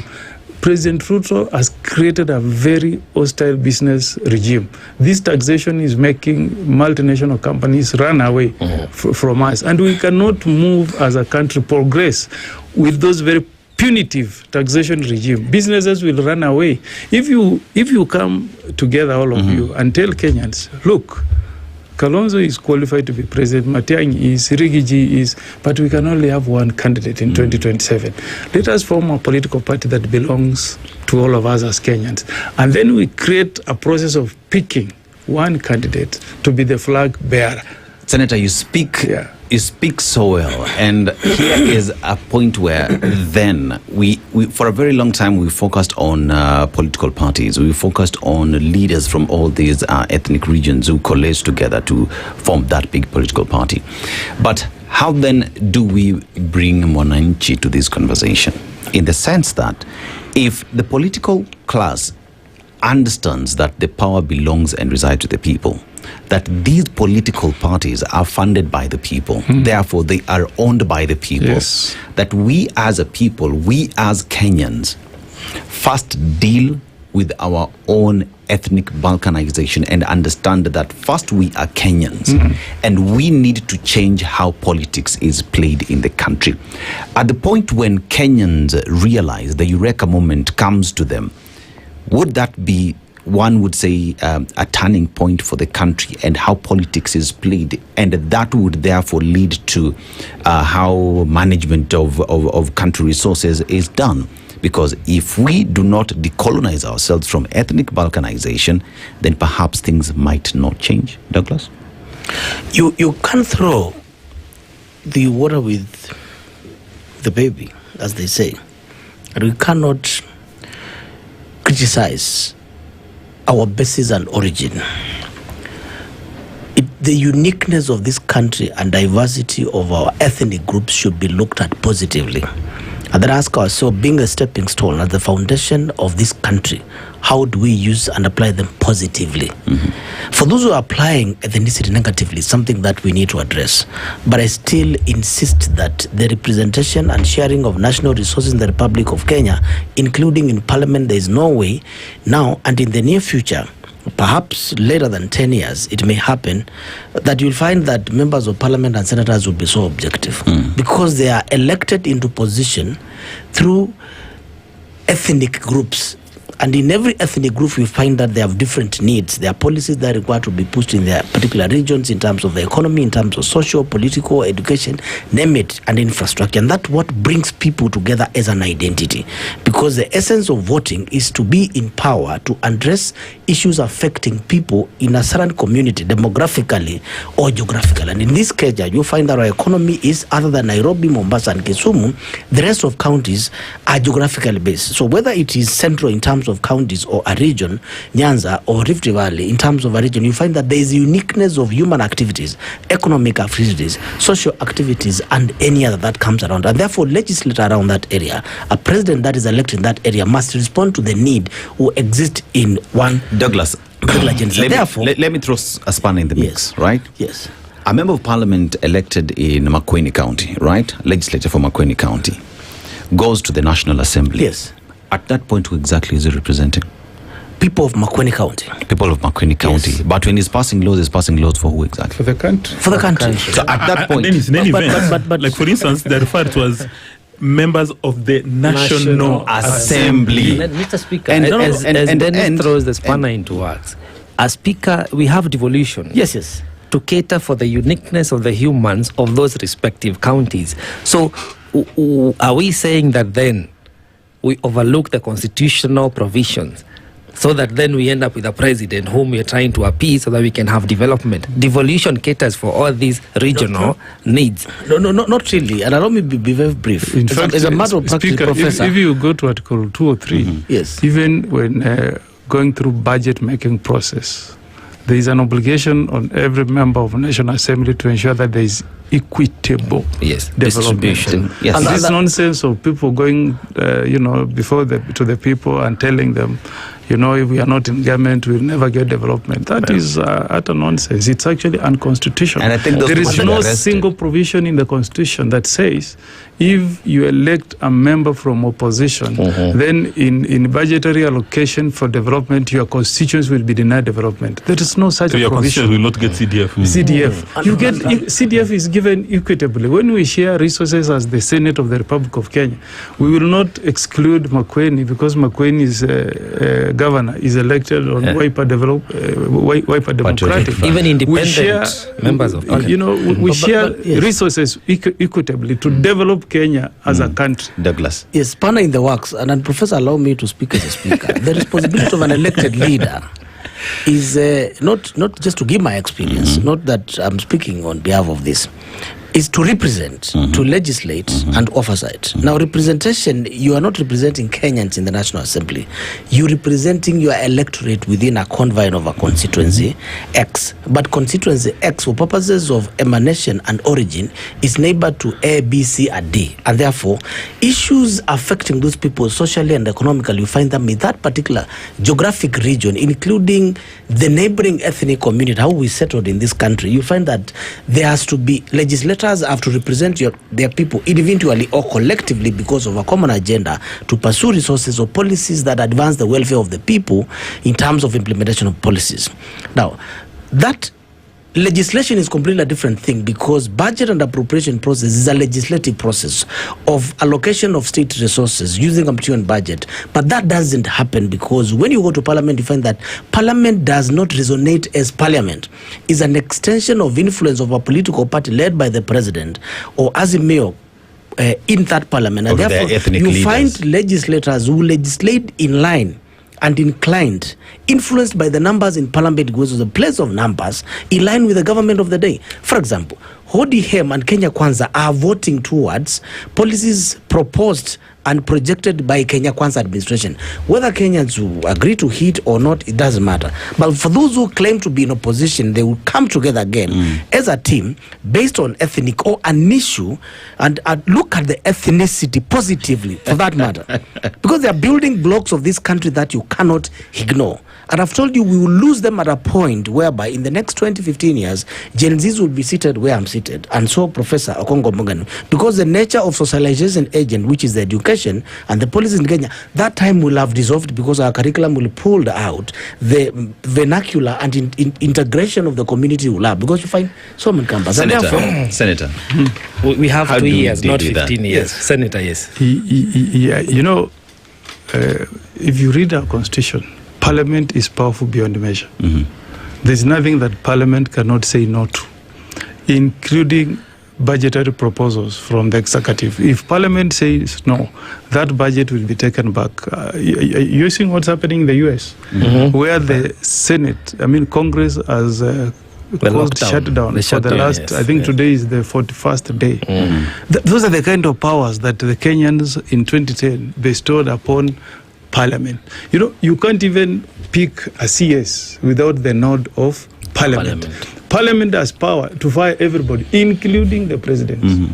Parliament can fire the president. That's how powerful that institution of Parliament is. But the problem is this idea of patronage towards the president of the day. Thank you. You know, and it's a big problem. The Kenyan people gave us one of the best constitution in the world in terms of how to ensure that there is accountability, there is oversight, reducing the presidential powers. But the problem is us who sit in parliament, who believe that we should listen more to what is happening up the hill, that what we should be doing as parliamentarians. And I don't know how we will ever fix that problem. I saw a documentary in CNN on the retirement of Nancy Pelosi, a former Speaker of Congress. And you know, they were saying that Nancy Pelosi allowed congressmen and women to flourish because she respected their decisions. If you push an agenda from the executive and you know, a senator or a member of the House of Representatives says no, she respected that as their constitutional right. Because you're not a puppet of the president. You are there to represent, of course, your constituents, but again, you have a bigger call on national interests. When you're vetting a CS, you're not vetting that CS to go and serve your constituents. You're vetting a CS to serve the entire country. When you're passing a budget, you're not passing a budget just for your constituents. You're passing a budget for the entire country. That's why the role of senators in countries where we have a bicameral parliament, the Senate is there to protect the interest of all the states. That's why in America, a big state like California, with 37 congressmen, has only 2 senators. The same with South Dakota. It's a very small state. Because all these guys, when they go to the Senate, they are supposed to represent the interest of all the 50 states and not one single state. So me, I want to urge Kenyans not to give up. You know, we cannot retire and say now we are going to allow ethnic-based political parties to flourish. There is nothing we can do. Let us continue pushing the agenda. You saw even the party that was led by Matiba. I think Fodasili in 1992. It swept many of the elective seats in central Kenya. Yes. But I think in 1997, even its biggest allies like Martin Shukuku lost an election because Kenyans were tired. So we can also do the same. We can push a narrative in 2027 that we want a party that can tell us what will be your taxation policy, what will be your manifesto, what will your manifesto tell us about fighting corruption, what are you going to tell us about infrastructure development, so that we can turn around this country, transform our economy, so that Kenyans can get out of poverty. When we began here, we said what unites all of us is poverty. Yes, you know, politicians who anchor their political capital from these tribal numbers have no incentive to fight poverty. Because the moment you fight poverty, then you lose your numbers. Yes. I mean, a question we keep on asking every single day the sun comes out. Lake Victoria, I understand, is a freshwater lake. It is. How come we don't sell fish from Lake Victoria in the European Union markets? There's a company in Kenya called Homegrown. They sell vegetables and stuff like that in those international markets. Understand there's an international airport in Kisumu. So how come the people who are fishing right now, they don't get the fish, it's treated and prepared for the international markets? The reason being, the elected leaders around that region, they know that when these guys are empowered, they'll have no time for these tribal censors. Because can you imagine if now everybody had access to information, it would be practically impossible to manipulate people. And in my view, Kenyans must start now penalizing politicians whose only call for national office is tribalism. That I have to mobilize around my ethnic number, I have to mobilize around my clan. And that is why some of the statements made by the speaker are extremely disappointing. Because if you've been elected as a member of the National Assembly, you are representing people from my constituency. You can do your work without excluding the rest of Kenyans. But because they know that the only person who will make you go home is the party leader, then they kiss the party leader's ring. Because after all, you only need to be loyal to the party leader.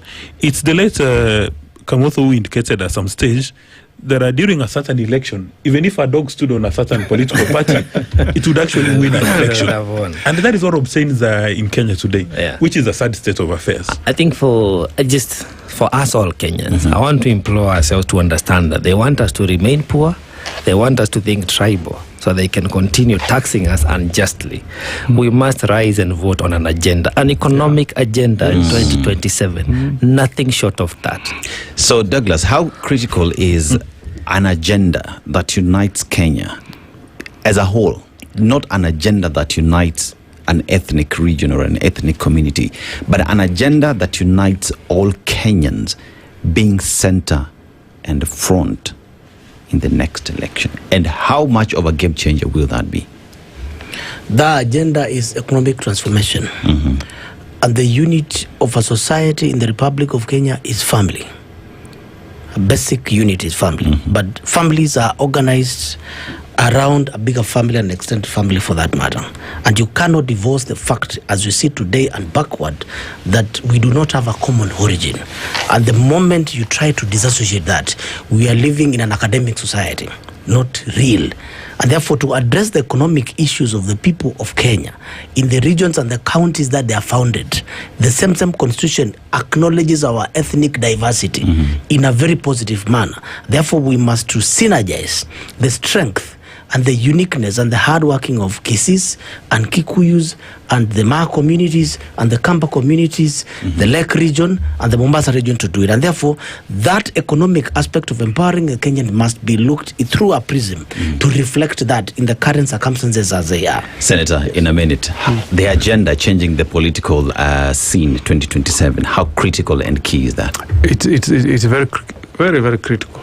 And I think where my beginning point would be, we first of all must debunk what we are being told by President William Ruto, that his policies can transform us to Third one. First one. From First one. From third to third. I mean, this explain to me as a standard one kid. How will the policies of taking is it 2,000 shillings, 500? What you call economic empowerment to people? 64 shillings. How will that transform this country into a first world status? It's not doable, because I've not seen. Tell me, if you look at Ruto's statement, have you seen anywhere where he has made a pronouncement on fighting corruption? No. Have you seen? No. None. He has not even made a statement on now he's going to uplift Kenyans from poverty. My farmers, Dismas. Tea and coffee farmers.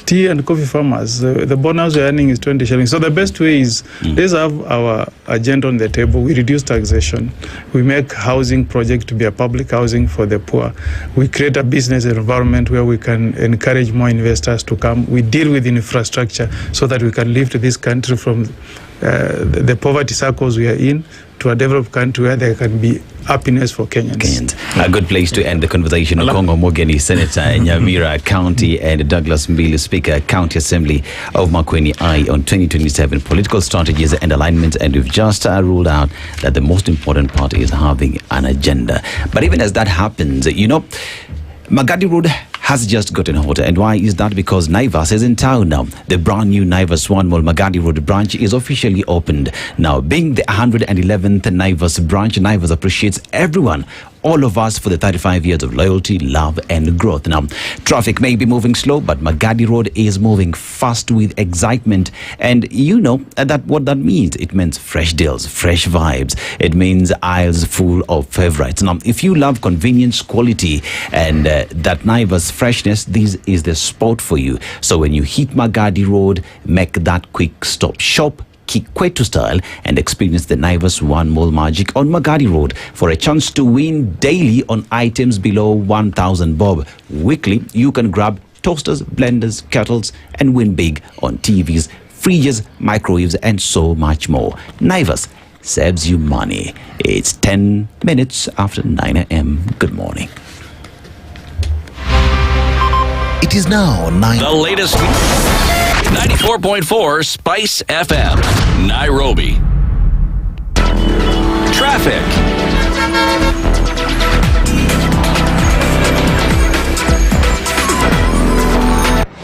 The following takes place from 6 a.m. to 10 a.m. every weekday on Spice FM.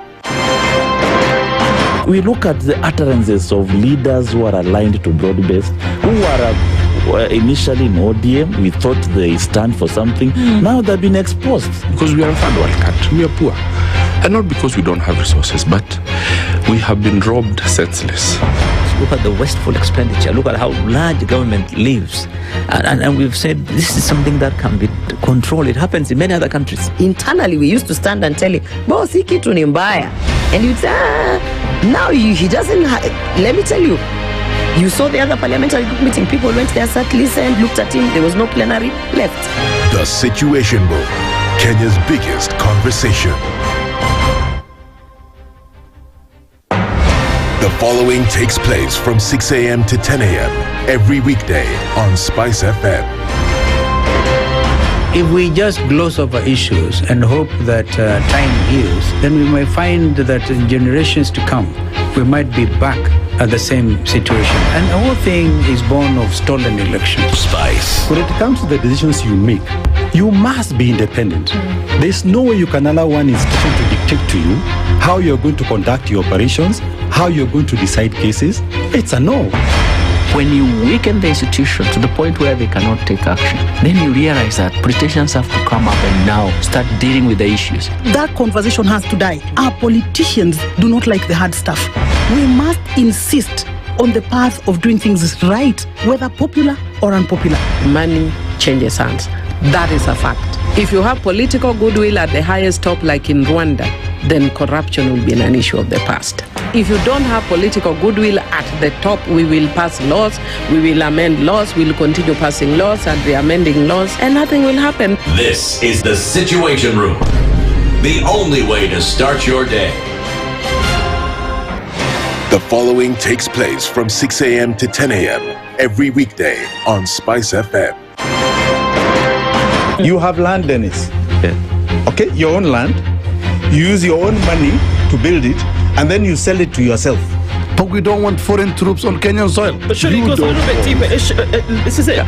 If you find the tree is withering, then you call the person who is managing that tree. Come around. Why? Tell me what is. So first of all, what's the problem? Yes, what is the problem there? How do we expect ourselves to move forward as a country? The Situation Room, Kenya's biggest conversation. Good morning, and I love your show. Thank you. Having come from a Kikuyu radio background, I migrated to Spice because of the content. I was born in a slum, but somehow I got a break in life. So sometimes when you see the sweating coming out because of the passion and whatever it is, behind the noise, there are people, and we share the same umbilical cord. It shouldn't be like that. I am so disappointed. We used to tell Honorable Raila Amolo Odinga that he's doing politics of conmanship, and even President Uhuru Kenyatta, serikali hii ndio iko na conmanship ya hali ya juu. You cannot promise people that you reduce tax, then you double. In politics, there is the issue of trust. For you to turn around and then stab the same people who gave you that trust, there is no other level of dishonesty. Imabo, utaona dunia tu. The Situation Room, Kenya's biggest conversation. In this country, 6 families and 8,000 Kenyans control 90% of the GDP. We are not a country. We are a plantation. We work for Ruto. When you're telling the judges court orders are papers or they will not obey court orders, they're sitting and you're seeking orders from them. So how are they supposed to interpret it? Isn't it an oxymoron? When you see a judiciary that seems to be under some control somewhere, you start questioning.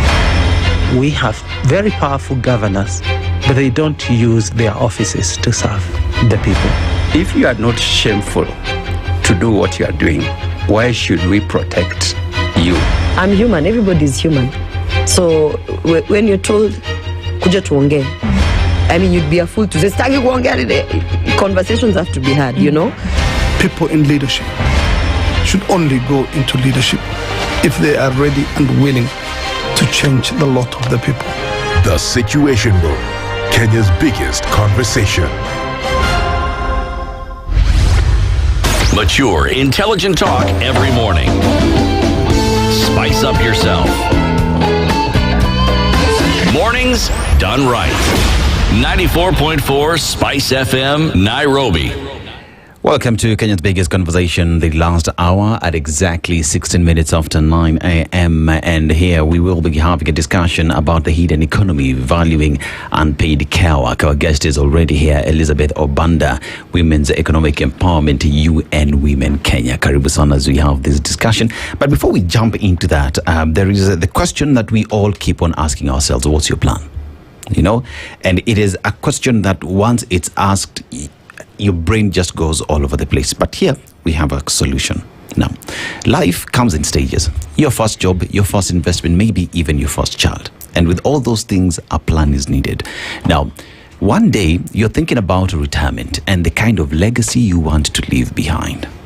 And that needs a plan to have a proper legacy that will come forth to your future descendants. Now, wherever you are in life, ICEA Lion has a plan for you. Now, from saving in a money market fund to securing your family's future with insurance. Now, because planning ahead isn't just for some, it is for everyone. We keep on saying, if you fail to plan, you plan to fail. So let's plan today so that we don't fail in the future. ICEA Lion is helping you protect, grow, and plan for life's every stage. Now, we've just planned. Everything is good. The future is in the basket. But with all that, you need to also enjoy some life while you're on the face of the earth. And with that means the things that life has to offer, and that would be a proper internet connection, because then children today, Gen Zs, even in school, CBE, they're taught about the internet. So before we sign off, how's your internet holding up at home is the question today. Let's be honest, if you have to think too hard, then probably you need Airtel Smart Connect Home and Office Wi-Fi in your life. Not just in your office, but in your life. It has unlimited data, so you pay once and you are sorted for 30 days. And you get 15 Mbps for only 1,999, or step up to 30 Mbps for just 2,999. It even has a battery backup, so when the lights are off, your connections stay on. You know, this is very critical because at time you'd find rain came and power went, power left. But because you have the power backup, your internet is still there. So you can still have meetings, communications. Your children could still go ahead and finish their homework because you have a reliable internet provider who is Airtel, who's giving you a Wi-Fi router that has a power backup. And you can connect to everything, your laptop, smart TV, your kids' tablets, and even CCTV cameras. Now, basically, no more missing meetings or buffering movie nights. Dismas, I'm talking to you. Movie nights, muhimu sana, you know. And for you to get all these, you just need to call 0730 100 500 for home delivery and connection. It's fast, simple, and convenient. 0730 100 500. Airtel Smart Connect, home and office Wi-Fi. Remember, we promised that some of you will be winning, and Christine will be getting in touch with you at the end of the show through our socials. You will be getting that communication from from Christine together with Evelyn. Now, let's get into the conversation. We talk about the care work, but even as we talk about the care work, there is the aspect of us always going to a different country, and we come with proverbs. Today we are in Sierra Leone, and Sierra Leone is a beautiful country that has diamonds, you know, and the economy of the country continues to be pushed by the mining sector.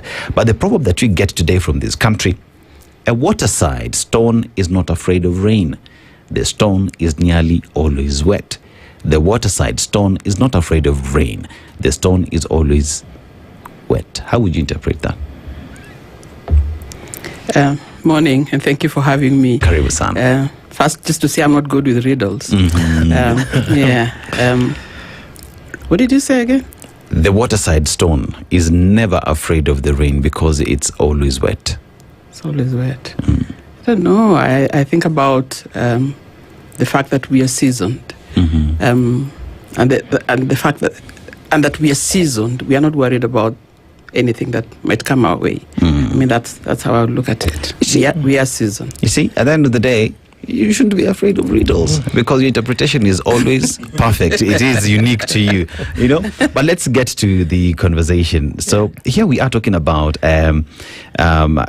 care work and how it is a hidden economy. If you just look at some numbers, so it is a sector that is worth around 2 trillion Kenya shillings based off what KNBS said. And when we talk about 2 trillion shillings care work, what exactly does that mean? So think about agriculture. And agriculture contributes about a quarter of the economy. But yes, and it's literally equivalent to unpaid care and domestic work. That is how big this sector is. But also to understand it better, start from the point that there are activities that are undertaken that support us in every way, psychologically, physically, you know. And some of these activities are paid for, some are not paid for. What is paid for includes, you know, work around education, health, which is about only 25% of the care work generally. But 75% is work that we don't value, we don't even recognize. It is like an iceberg. What is above is the 25%, which is paid for domestic work. But the 75% is underneath. It is not seen, it is not recognized, it is not paid for. So think about it like that. And the fact that in every way, including, I see you have cups of tea here, somebody has already served you, somebody has provided some care to you. So if you look at it from that point of view, then it is important that we recognize that there is work that is ongoing, that is not seen, and that is not recognized. It's very, very important. You know, Elizabeth, you speak about something that is very close to my heart, because I remember at the time growing up, Mama had to leave work to raise us, you know. And at that time, because she had forgone her employment, salary for her now became what exactly did not exist. And when you have such discussions, one would look at that and say, there's this word, my mom is just a stay-at-home mom. You know, just that word "just" for me is demeaning. Including the fact that you have said Mama had to leave work to stay at home. Mama left paid work to stay home and do unpaid work. So either way, Mama did work. Only that on one hand it was not paid. It was paid. On the other hand, it was not paid. So when you look at it in that light, it is now a question of how much value do we place in this sector that is not recognized in this society? You know, Kenya National Bureau of Statistics has come up and said this is care work is around 118,000 shillings annually. And when we talk about it like that, what does that mean? And perhaps, Dr. as you come in there, Elizabeth, who are these people when you're saying the unpaid domestic worker cares that are not being paid for the work? Who are these persons that are not really getting? They're offering the service, they're doing the work, but they're not getting paid. So let's go back. Yes. Yeah. And why is this information important? So let's go back and look at the fact that the Kenya National Bureau of Statistics has undertaken a time use survey. And in that time use survey, they were looking at how we spend our time. So within a period of 24 hours, how do we spend our time? As men, as women, as youth, as older persons, how do we spend our time? On what do we spend our time? And so the findings were that women spend about close to 5 hours of their day on unpaid care work, whereas men spend about 54 minutes a day on unpaid care work. So whether you are looking at women Elizabeth's age or younger women or older women, they still spend a lot more time on unpaid care work than the men do. So that is a point to start from. So the burden of care largely lies on women and girls as compared to men. So that is the beginning. So why is it important? First, it is important that we recognize the Kenya government is contributing to the Sustainable Development Goals. In Goal 5 on gender equality and the empowerment of women, there is an indicator 5.4, which is calling upon us to recognize unpaid care work. And so this study is part of it. The time use survey is part of that recognition that there's an issue, and that issue is largely on women and girls, and that we need to recognize that it is a problem. We need to recognize that there is unpaid work that is happening. Normally we just say, oh, my wife stays at home, or my sister stays at home. She doesn't work, which is not true. She does work. So recognize that it's an issue, that it's actually work, and that it has an economic value, and work to reduce it. Okay, and how do we reduce it? Maybe using technology, different kind of technologies to reduce it. So, for instance, how much time do women spend going to collect firewood?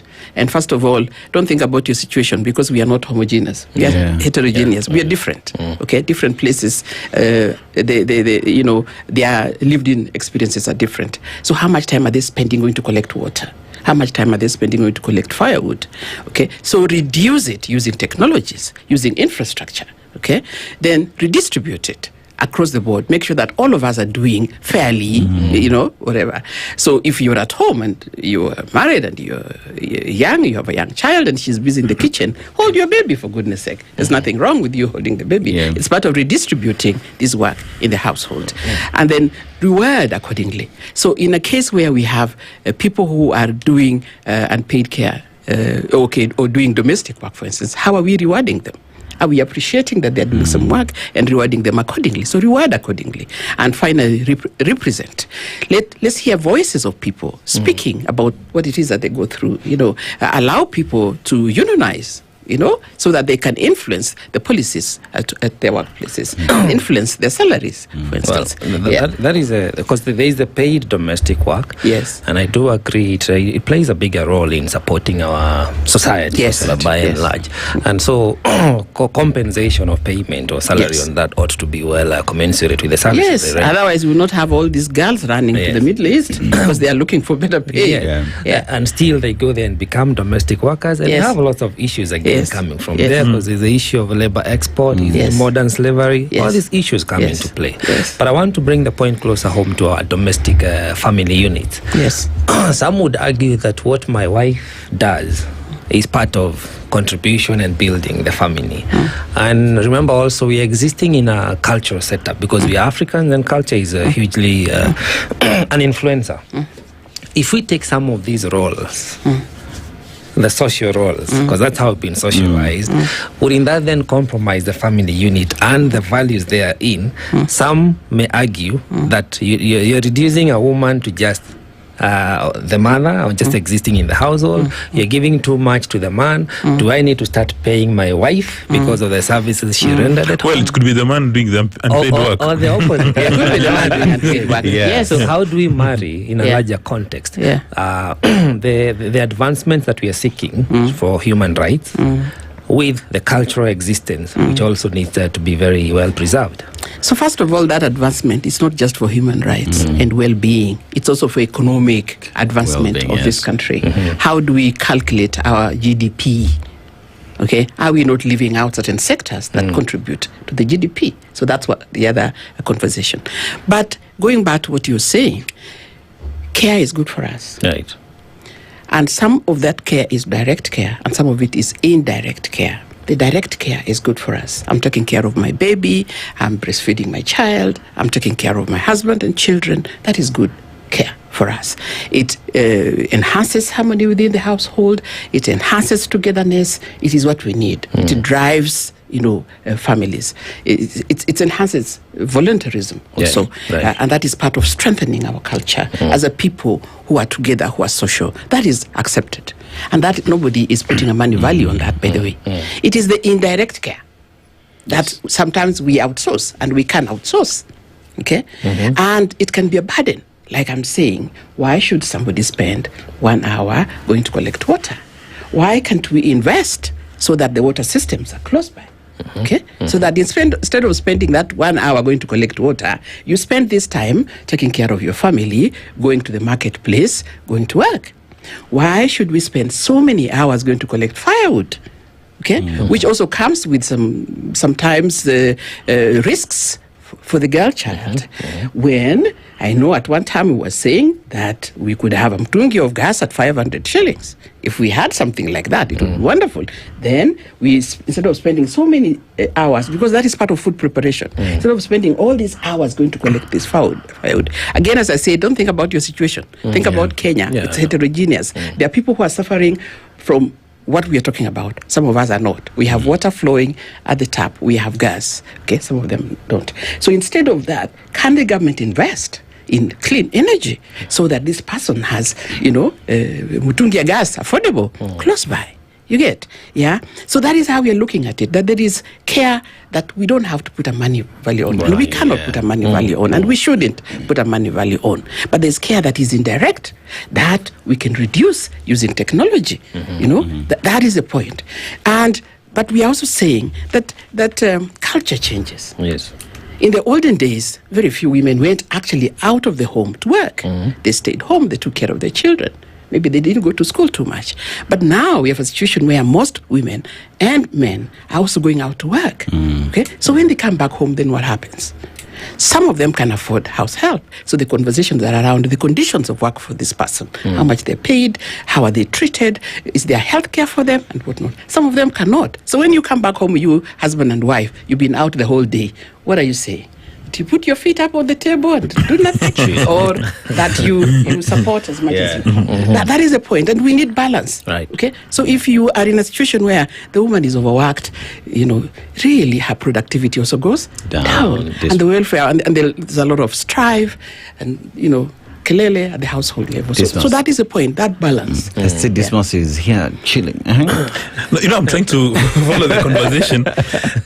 And in all you've said, somebody needs to take a decision. Yeah. Is there a role for political leaders to take a decision? Like, for instance, the issues you are talking about, our elected members of the National Assembly or Senate alive to these conversations?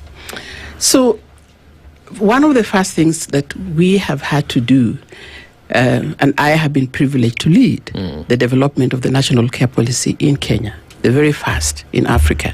It's only Cape Verde that has a plan, but even then it's a plan. It's not comprehensive. But Kenya has a national care policy that is now in cabinet. That has been, we have had a group of, institutions or people sitting there as part of the development of this. The government of Kenya, through the State Department of Gender and Affirmative Action, their research institutes, their academia, their civil society organizations, their development organizations, we've all come together to say we need a policy. We need an umbrella. We need a footing upon which decisions can be made, at Parliament. And so through collaboration and, this policy has been developed, and it is there. And it is informed by the time use survey, which was saying, look, we have determined that women are spending almost, 4-5 times more time on unpaid care and domestic work. Yeah. So the time use survey was done. And then there was a needs assessment. And the needs assessment was asking the question is there need for care in Kenya? Is there a supply for it? Okay.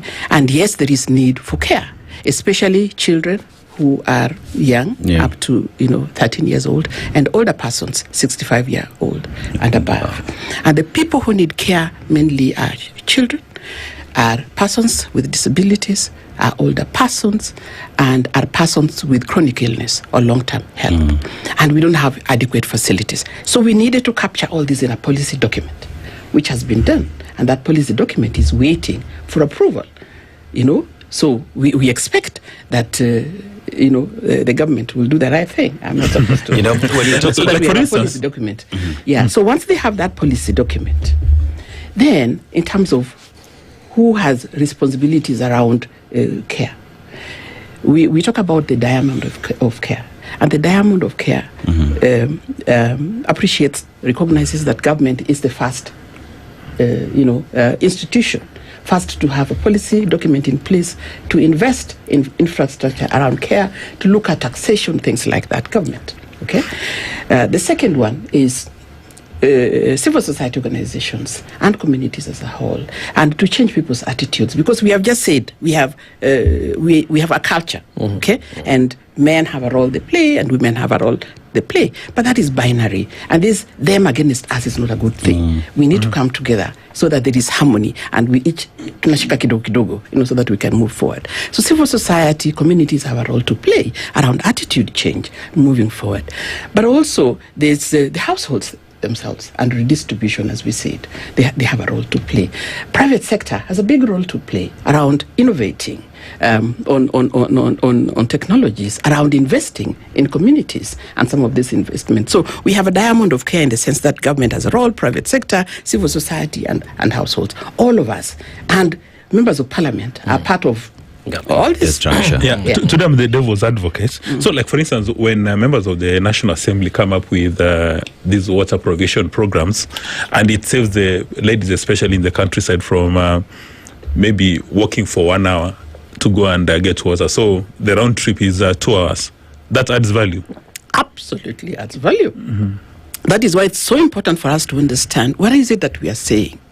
We are not just saying who's washing, who's shirt. That's not what we are saying. We're saying there's a lot more to that, to these issues around care. So food production includes collection of water. It includes, collection of firewood. So in collection of water, we want water systems close by.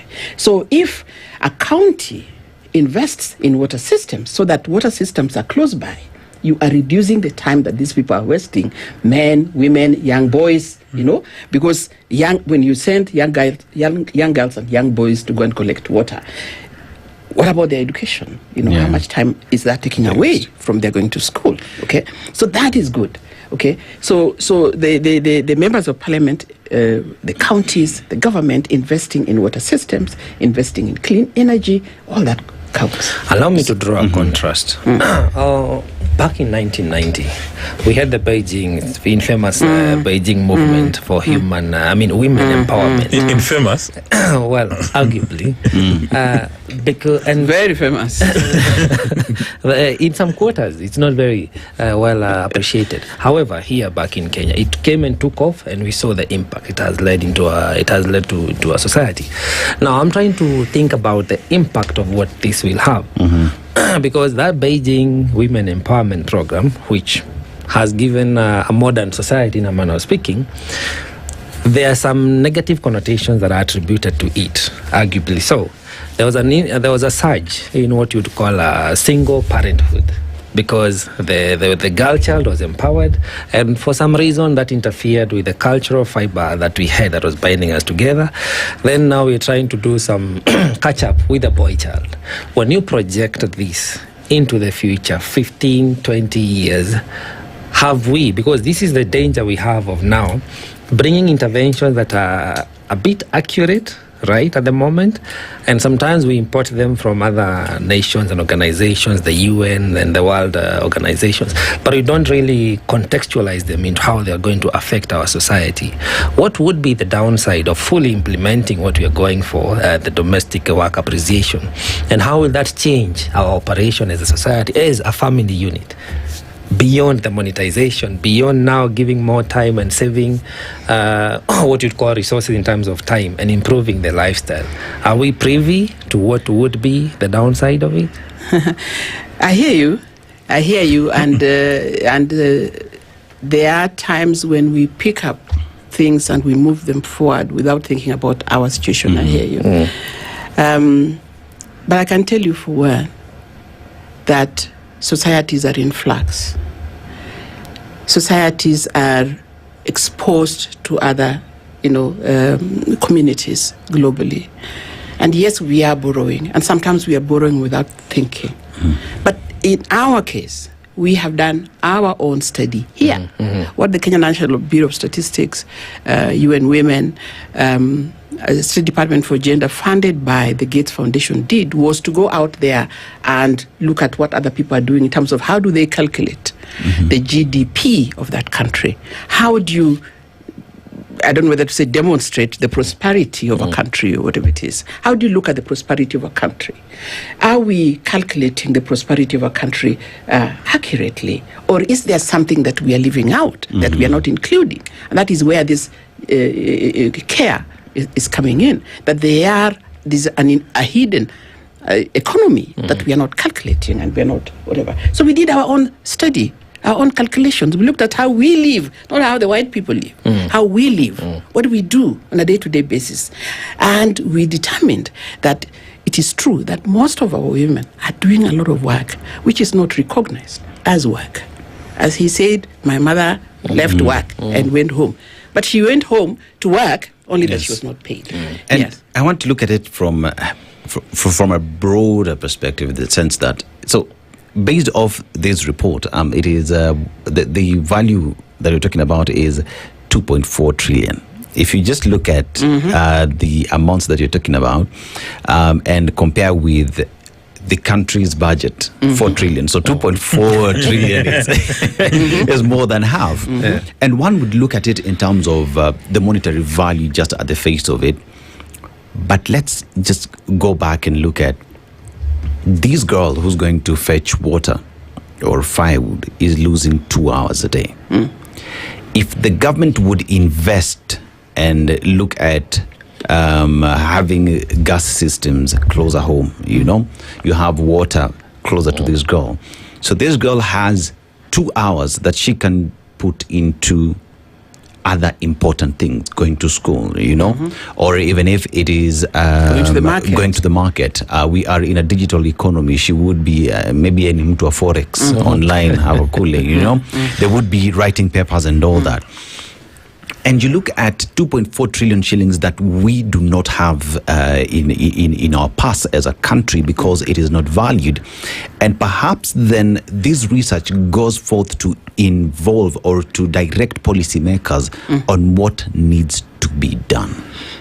Absolutely. The question is, what is the use as you say, I think you had asked me that question. What is the use? First of all, it is helping us to be compliant to the SDG. Okay?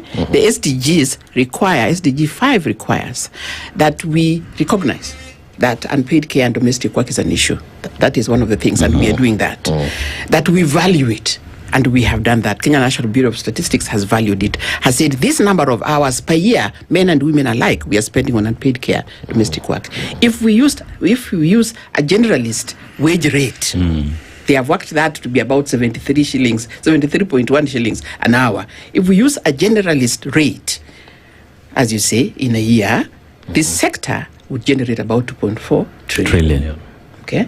So, what do we use? What is the point of this data? So, one, SDG, as we see. Two, how do we invest as a country? How do we invest? How do we allocate our funds? In what sectors do we allocate our funds? Do we, for instance, grow the ECD sector? Because as we grow the ECD sector, then we train more teachers, okay? Yes. Yeah? Then we establish more schools.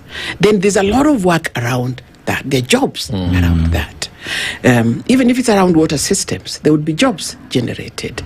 If these girls were freed and these women were freed to be able to work, there would be income. And all that would contribute to the GDP of the country. I think that is what it's saying. Decision making around how we allocate our funds at county level, at national level, how we enhance our infrastructure around water systems, around energy, around schools, how we take care of our sick, how we allocate our social services. So it is used for decision making. It is used for compliance. So I think for me it's a very useful study. But it's also a beginning. Because this study is 2021, we are in 2025. It's also a beginning to move forward. Yeah. I'd like to see whether there's a nexus between your work and devolution. We've had a number of governors coming up with policy interventions around school feeding, and they say they want to stop the parents for spending hours on end looking for food. Like, for instance, the governor for Murang'a has got a school feeding program, and also the governor for Nairobi, Sakaja, has got a school feeding program. Is there a close link to this? I think the first thing to say is that we have one policy that we are developing, an umbrella that should embrace all of us in the country. But then this need to be cascaded to different counties. We have 47 counties. Their lived-in experiences are very different. What Murang'a is struggling with is very different from what Kisumu or whatever it is struggling with. So there's need to then cascade this policy to county levels so that it can inform decision making at those counties. If the county decides shida yetu ni maji, then let them invest their money in water. If they say our problem is nutrition, food for our children, then let them invest their money in nutrition. So really, in my mind, this study should help a lot more contextualization of the way that we spend our money as a country at county level, looking at what it is that our problem is and how we allocate our money. So in my mind, the governors need to be cognizant or be aware of this policy, and they need to look at this policy from their point of view. We piloted this program in West Pokot, Kitui, and Laikipia. And when we had a conversation with West Pokot, when we went back to say, okay, so since you understood this concept, how has that affected your thinking? And I was talking to the director of finance, and he said, one of the biggest problems we have is because of insecurity, our women have to walk long distance to take our children to school in the morning, before they come back. We are trying to increase the number of schools, so that she has a shorter distance to go so that she can come home, so that is saving time.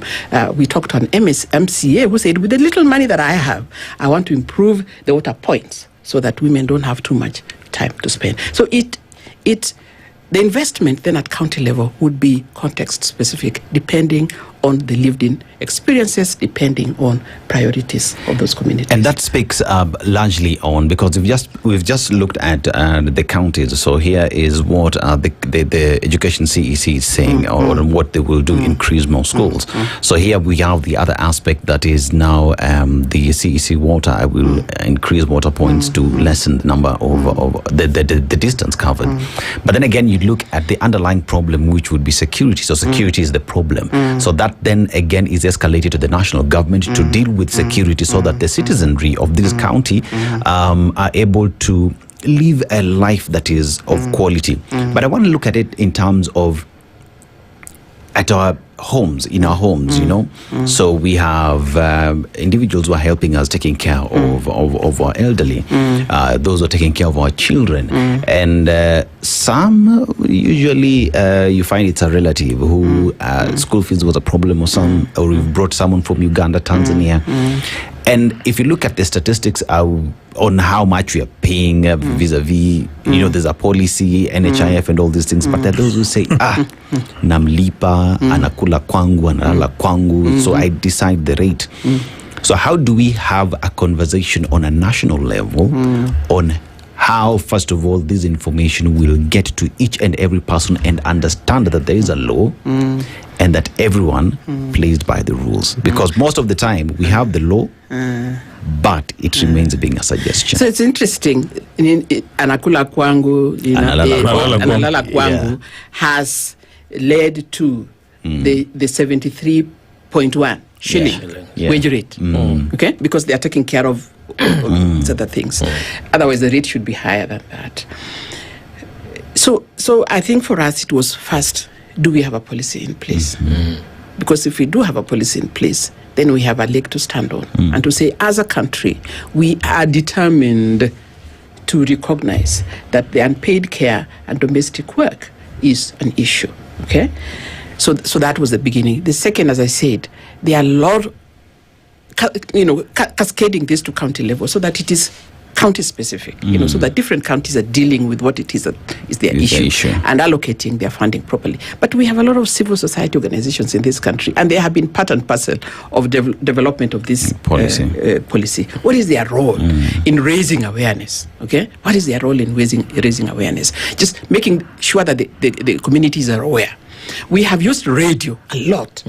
We have used radio, local radio language, like in West Pokot, the civil society organization we were working with was using radio, talking in the local language, bringing wazees, church members, men who think there's something you're saying, or women who are pushing back to say, I don't want a man in my kitchen. Because this attitude is not just one way. No, it is like I was brought up as Elizabeth to be proud of my kitchen. What is this man doing in my kitchen? Get out of my kitchen. Yes, I don't want him in my kitchen. Okay, so it is both ways. Nobody's saying that, it's both ways. So there's been a lot of radio conversations in West Pokot in the local language to say, yes, this is who we are as a people, but should we not think differently? Should we not involve the government and make sure the government is investing so that we are freed? Is it not better when your wife is working, whatever work it is she's doing, and bringing in some money so that she contributes to the economy of this household? We have a situation where some men are so overwhelmed, okay, because they are finding the economy is not doing very well. They have rent, they have school fees, they have everything. So can you imagine a situation where your wife is also able to contribute to that? It is also good for you, So these issues around mental health of the men, boy child, you help the boy child by freeing the women's time, so that they are also able to contribute. So I think for me, it is a win-win situation. Yes, there might be some people that might misconstrue, because there are people who are not very good at reading or understanding. They also bring their own biases. So they might misconstrue and say, it means my husband is supposed to pay me. No. Does it mean that? Because there is fear as well. And that was actually going to be my next question. So there is a fear that with this policy in place, then you'd find women telling their partners, because now there's a policy and it says you're supposed to pay me 118,000 Nobody says anything annually, like that. Absolutely. I mean, if that is a situation that needs to be looked at. I have been a housewife for 20 years. I wake up at 5 in the morning. I take care of the children. I clean the house. I wash your clothes. I cook your food. I do literally everything, including some smallholder food production, so that there's vegetables at the farm. At the end of the day, you are saying, my wife does not do any work. Then 10 years down the line, you're fed up of me, you're getting rid of me. Okay? And you're saying my wife has done nothing. But is it true? No. So it is, this data is beautiful data, because it can show that the wife has been contributing to the household economy. And paid work. Yes, she has been contributing. He went out and worked, and he was paid. She stayed home, she worked, she was not paid. But it is equivalent to what this he much. did. No. So if he has some whatever it is, he can't just say, "Weenda kuna kitu ni." These are the potential repercussions I was talking about, because they'll come in play, because separation, divorce is going to happen, and men and women will continue to play their role as they should, because again, remember, this is a unit. People have come together by consent. They're raising a family. So when they get to a point where they choose to disagree, then how they divide their wealth is also another issue of context, because remember, there is also inherited assets from the man, from the woman, many things come in. But I'm sure those calculations will come in. My in a larger context, what I'm trying to look at is if we take away the monetization of this work, then what other index can we use to value what either man or woman brings into play? Because once we bring in the aspect of monetization, it gets a bit rough on the edges for people to appreciate, because some people may feel you're demanded more as a woman or as a man, or as a woman I have to work harder so the man can see what I'm doing is also equal to what is expected of me. Perhaps you could have other, moving forward, doesn't have to be now, other indexes that could help us define the valuation we are talking about, because again, these are humans, and we don't want to get into the bedrooms and kitchens of family units by law through a policy that could disintegrate. No, I hear you, but how do we calculate our gross domestic product? It's money value, it's market value, and we're trying to see how do we bring this hidden sector and put a money value in it. But having said what you've said, I have been part of what we call feminist economics, where they are saying there's a lot of qualitative type work that is happening that is difficult to quantify, because we use mostly statistics, which is quantity. It's difficult to quantify qualitative interactions. So it's a conversation that is ongoing, but it can only be about stories, telling the stories of what this person does that contributes. But at the end of the day, how does the government then say that this sector, for us to be able to put money, invest in this sector, to grow this sector, how does the government then put a money value on it, unless you go the way that the Kenya National Bureau of Statistics has gone, using the household satellite account. But there's already a lot of conversations around feminist economics, around qualitative work, around stories of what has happened, of impact of some of these things that are hidden. That is already ongoing. Elizabeth, that's already ongoing. You see, the greatest part of this conversation is giving solutions. And this is a report that has been there since 2021. It's a 2021 report. And the data. The data, it's a 2021 data. And one would just pause and ask, okay, fine. If it's a data that is 2021, we are in 2025. And one would have hoped that perhaps there is a little bit of movement. We know what you've just told us in terms of cascading into the counties and what it is they're doing. But from a national level, has there been any movements with regards to see that these data that we collected is helping us do A, B, C, D? Because as a country, we are also privy to the fact that a lot of this information just gather dust. Yeah, so first of all, part of this national policy that is in draft, is in cabinet, has 10 areas of commitment by government. One of them is that they will undertake regular time use surveys so that we know where we are at. Is the unpaid unpaid care work reducing, or is it improving? So regular information is part of what government is focusing on or committing to. But the report has just come out. The policy has not yet been approved. We are trying to pilot by sending out information, helping people understand that it's an issue and that there's need for us to recognize it, and there is a need for government to invest. But I cannot say that so far we can say there's been a change. No, this data just came out last week. The time use survey just came out last year. So I can't say there's been a movement. But there are all these civil society organizations out there.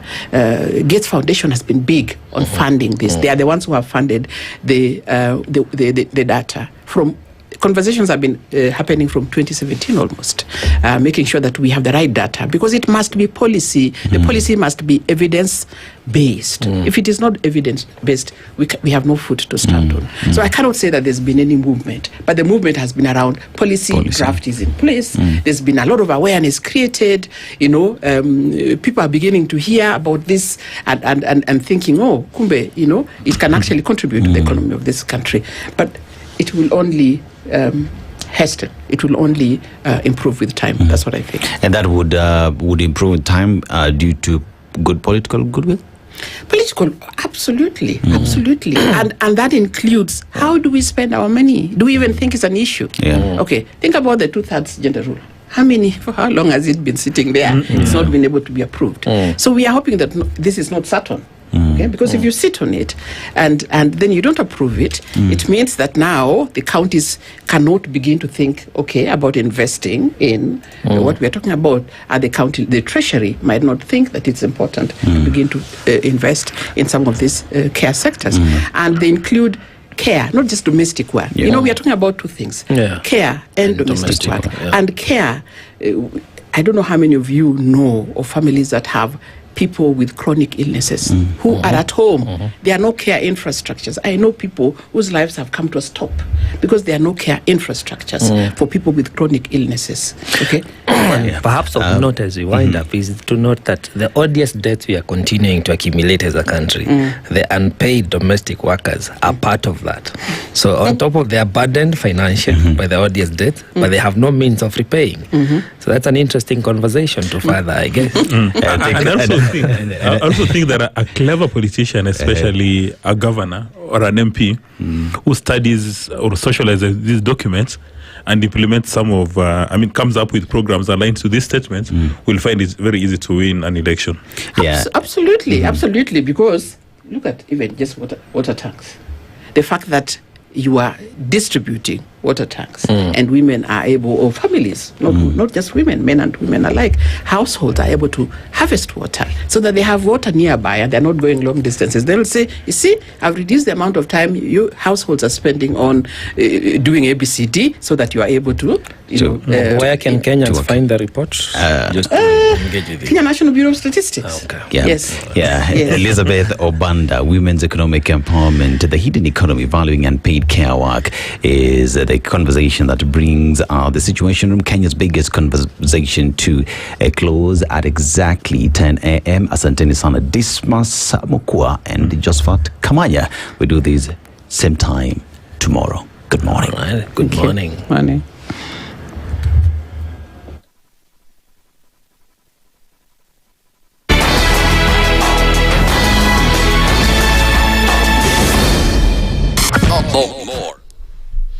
Good morning. This is the news wire. I'm Leah Ubaga. KCSE candidates from Soyu Mining Mixed Day Secondary School entrance in Nyamweya County will continue sitting their exams at Kobos Girls and Boys High School after floods destroyed bridges leading to their school.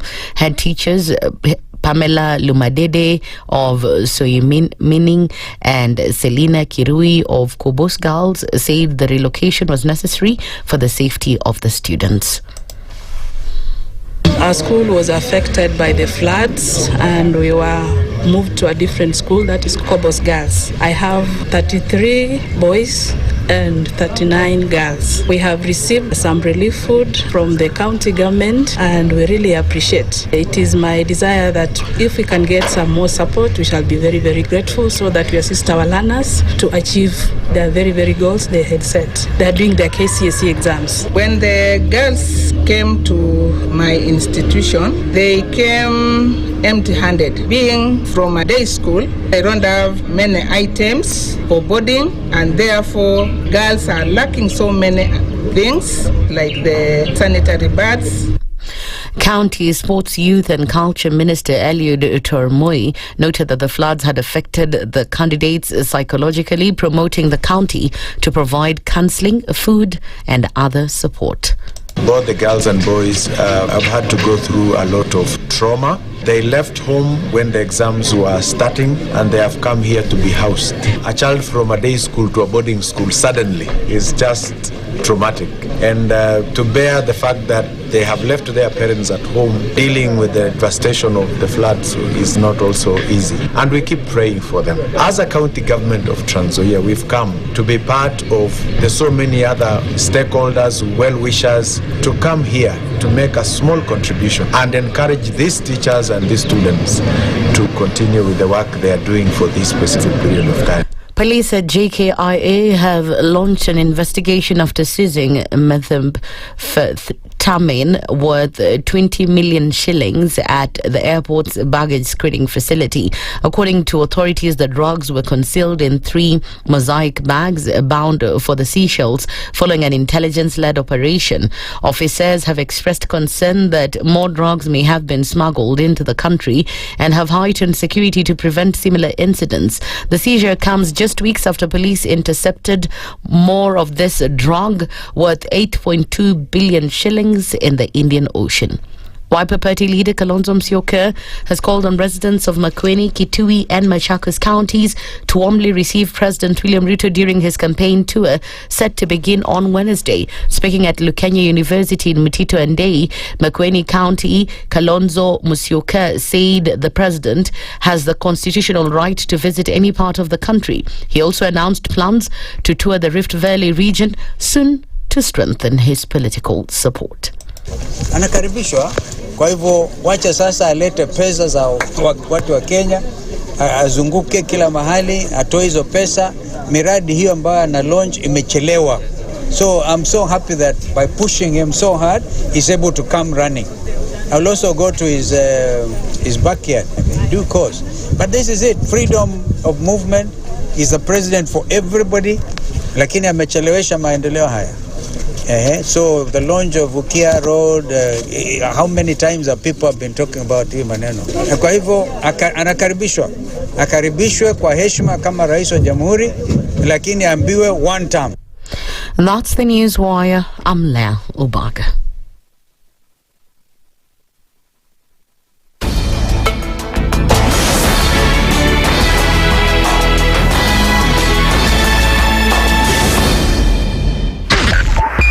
SpiceFM, Nyeri. More of the timeless and greatest hits you love. Make some noise. 94.4 SpiceFM, Nairobi.